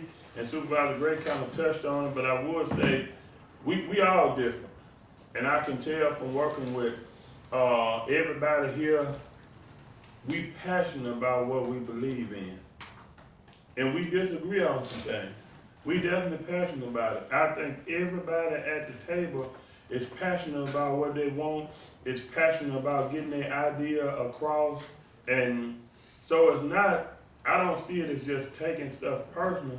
And that's why I don't have a personal problem with anybody, but you should be passionate about it. Your people elected you to represent them, and you should be passionate about what you do. And I think we are, but we also got to learn to agree to disagree. When we make a vote on some stuff, yeah, we're a little hot under the collar sometime when we leave here. And I'm first to admit, sometimes things don't happen. Yes, indeed, I'm human. I would be hot under the collar. But when I come back here, I'm coming for business, because what's going to happen is behind us.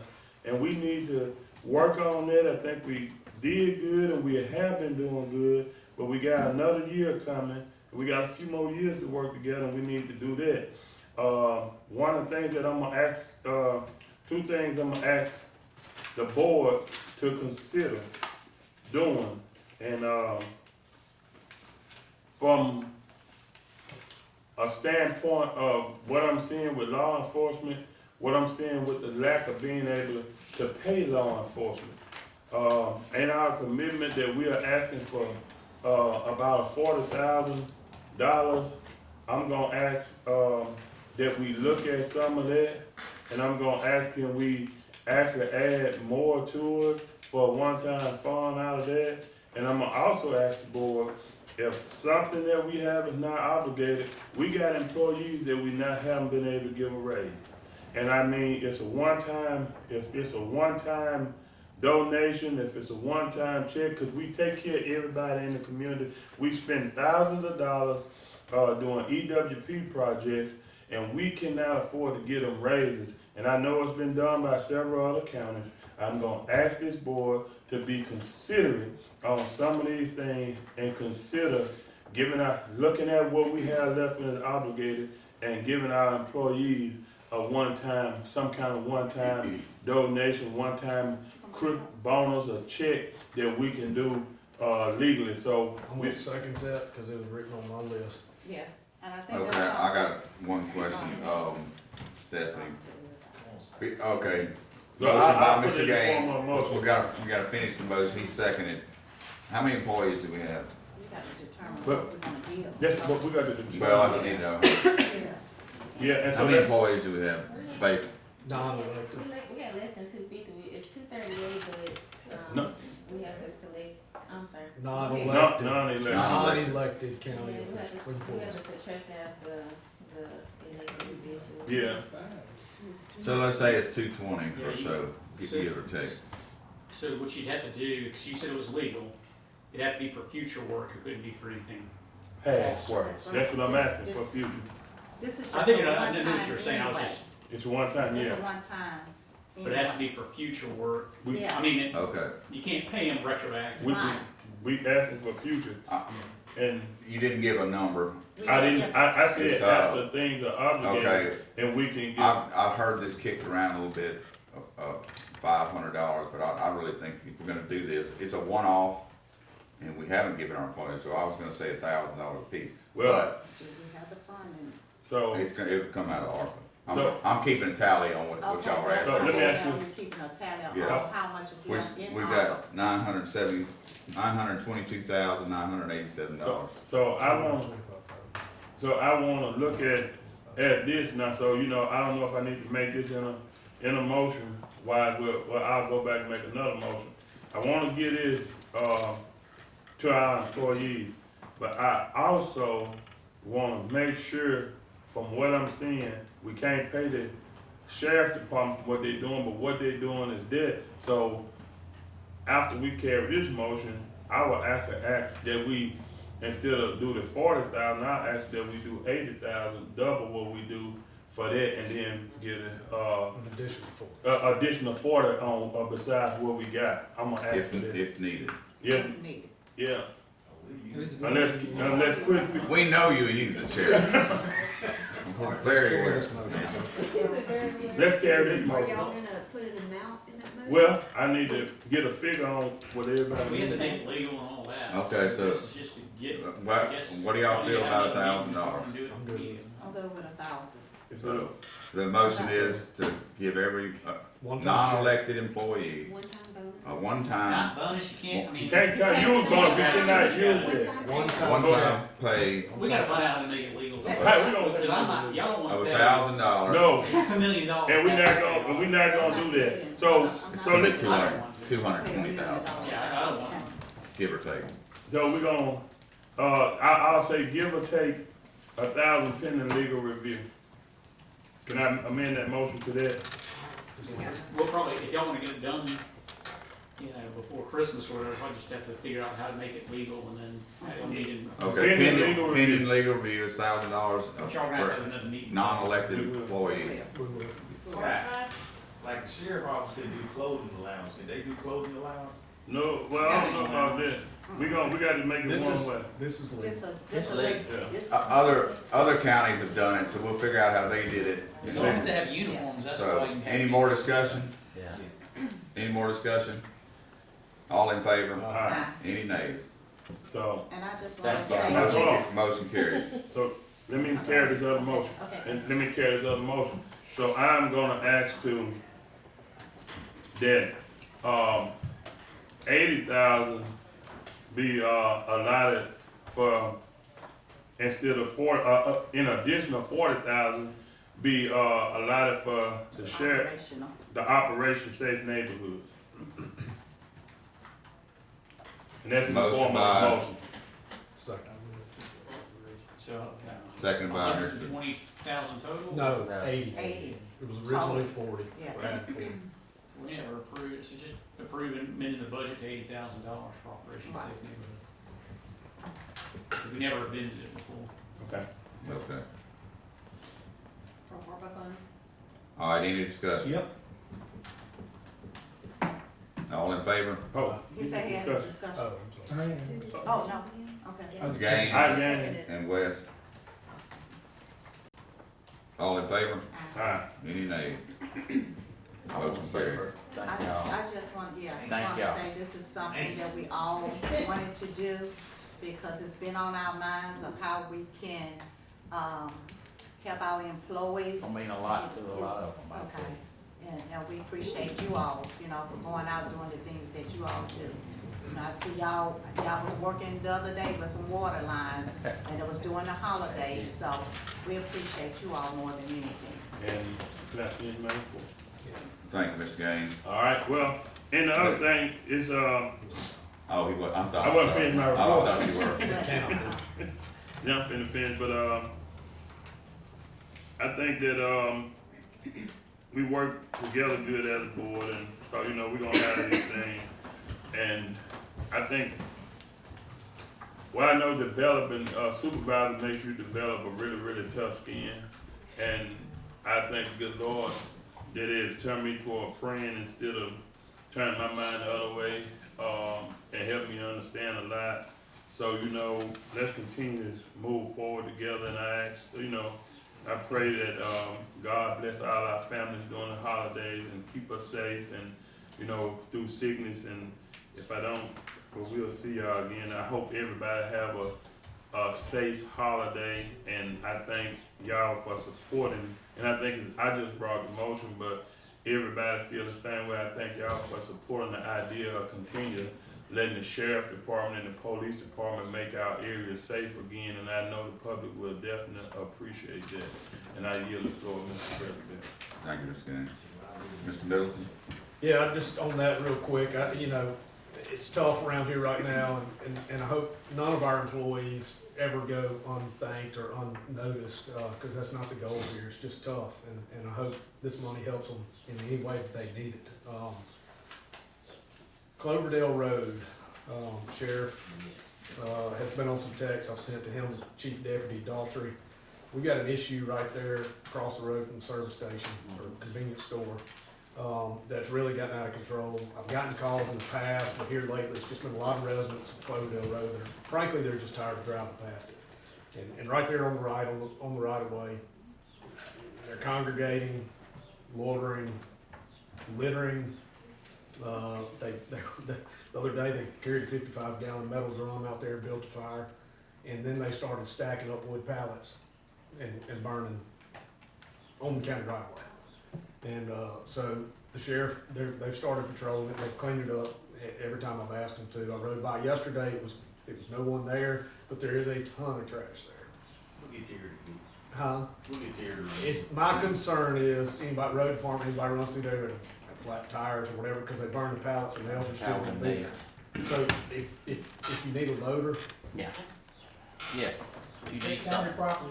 You said it's county property. yeah, that's Yeah. county right away. Can we get a sign put up, like no trespass and Yeah, and I something think put there? y'all No talking littering? to the property owner also, Yeah. to his attorney. Anyway, I just wanna thank y'all for staying on top of that, because I understand they just want to hang out, but it's not a place for it. I wanna wish everybody in this room a Merry Christmas, everybody in this community, Merry Christmas, all of our employees a Merry Christmas.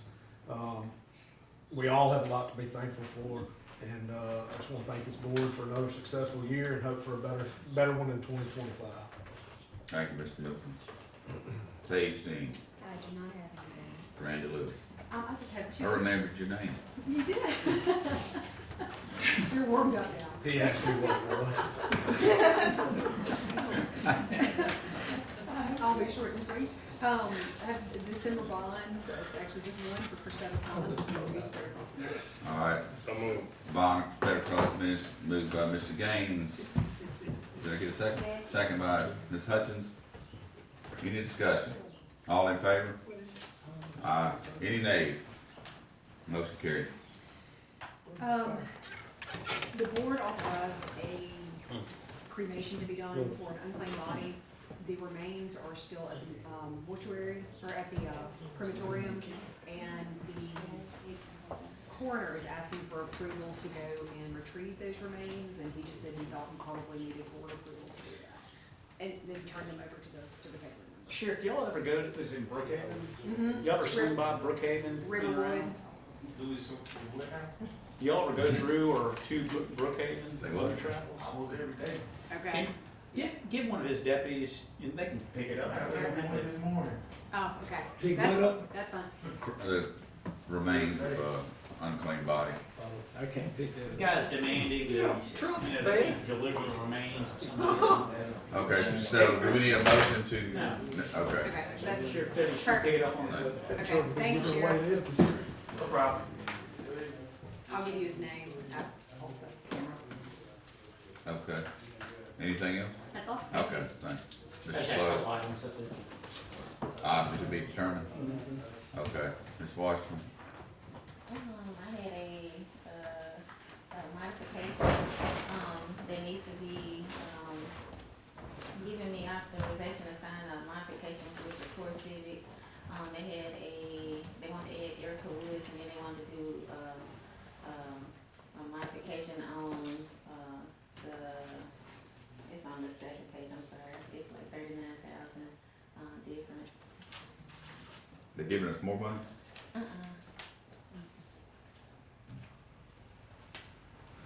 Okay, need a motion for a modification for Core Civic. Okay, what's the modification? This is more money or typically more money? It's nothing for us, it's, No, it it's, just- I mean, just Got goes some to words, the middleman. got some words I don't like, equitable adjustment, but, ISIS came out, Core Civic more money. Just a flow through. we're just fly, like I say, he said, we're just flow through, so. It's paperwork. I need a motion to sign this. So moved. Second. Moved by Ms. Hutchins, second by Mr. Middleton. All in favor? Any nays? Motion carried.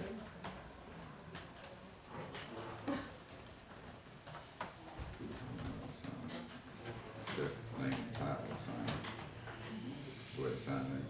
It says name and title.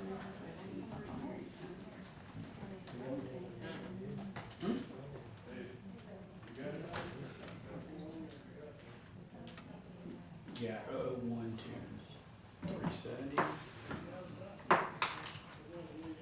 Get transfer. Okay. Who needs this? Permission to, do a transfer between general county fund and fund 370 from the general control account to bank 39, for 115,900 and 817,046.46 for the, MBA reimbursement. Okay, I need a motion for transfer of funds. Did you get those accounts? How much in the funds is? So moved. Fund 001, the money was, given to us through NBA through pay mode, and it went into the control account, and they need to transfer from the control account, permission, he needs permission to transfer from the control account to the bank 39, which is fund 370, 115,900 and 817,046.46. There was, transaction that happened in November. Any discussion? That was moved by Mr. Gray. Who was the second? Second by Ms. Hutchins. Any discussion? All in favor? Any nays? Motion carried. Anything else? What's up?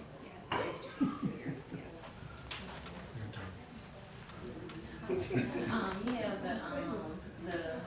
the eye care for animals, grant application that was previously, given to at the previous meeting, they're just needing to modify the amount. It's not gonna affect anything, but we just need, permission of the board to accept the, modification of the grant application.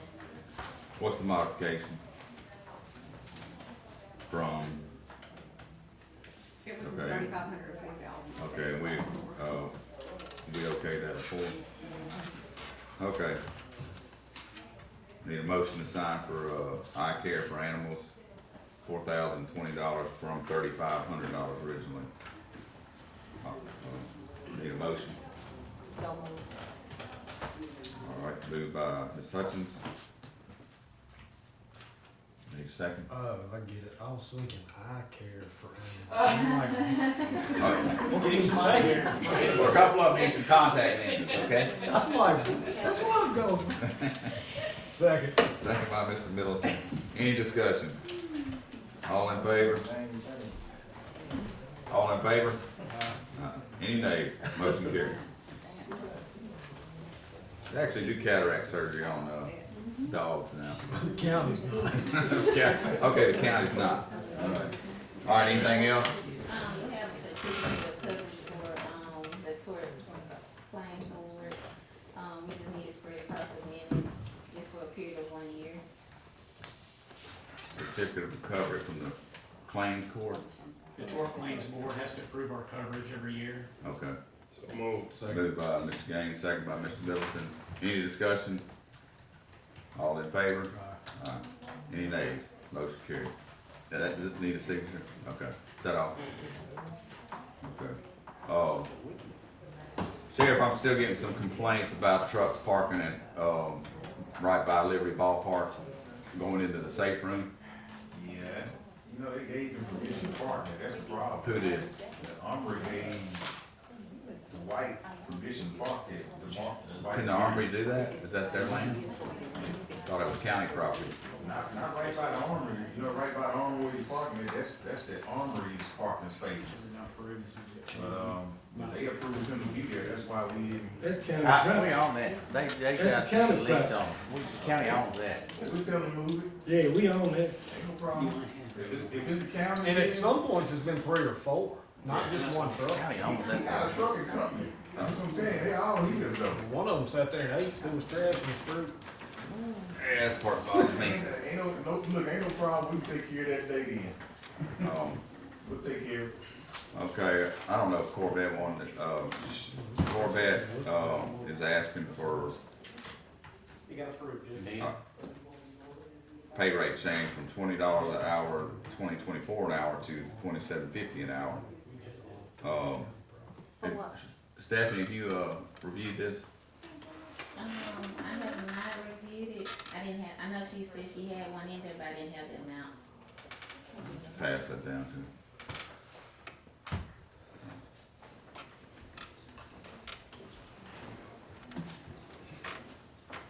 Okay,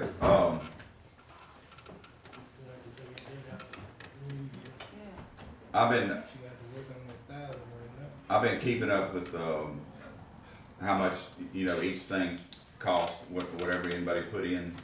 And, my tally right now, that's left in the CARES Act money is $702,947.11. And we've covered a lot of things today. Yes, sir.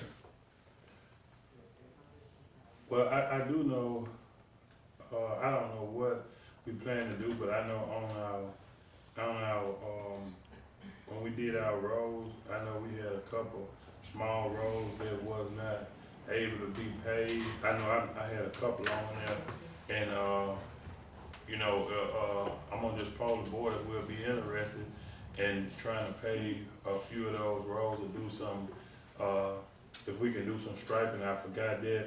Robbie, I think we've been through it before, whole board, Broadmoor again, they like to have, guy like to ran over somebody coming down the hill. We can't put street lights up under the hill in Broadmoor, but it's no striping right there. And they called me over the weekend when I was, Saturday when I left out of town and asked them about striping.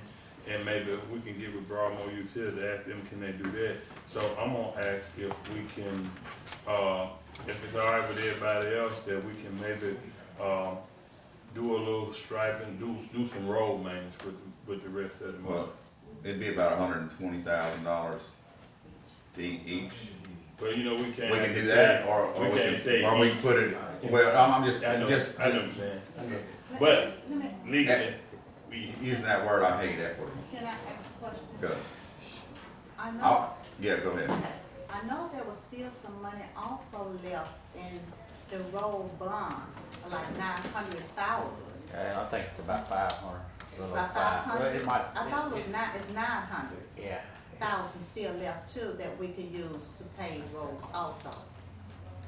Scott, am I correct? I don't What's think that it's that much. That road bond. It's It was some what left, but I left. don't think it's 900. I think it's gonna be closer to the You 500 know, you than use 900 that cash for, That's what we can use also. in that road bond. if they're using, is Yeah. that cash, is that cash Yeah. helping? Yeah, I think there is money Yeah, left. It in is. it. It Oh, it's a little 500. I don't think, But it's how gonna be much? closer If to there's 5 enough to than do a 900. couple of roads in that, my suggestion to this is put it towards debt, and that would be something Miss Washington would have to say, hey, that would help me a lot if we paid, you know, Let's look at that road bond and see how much money we have left in there, where we can do some roads.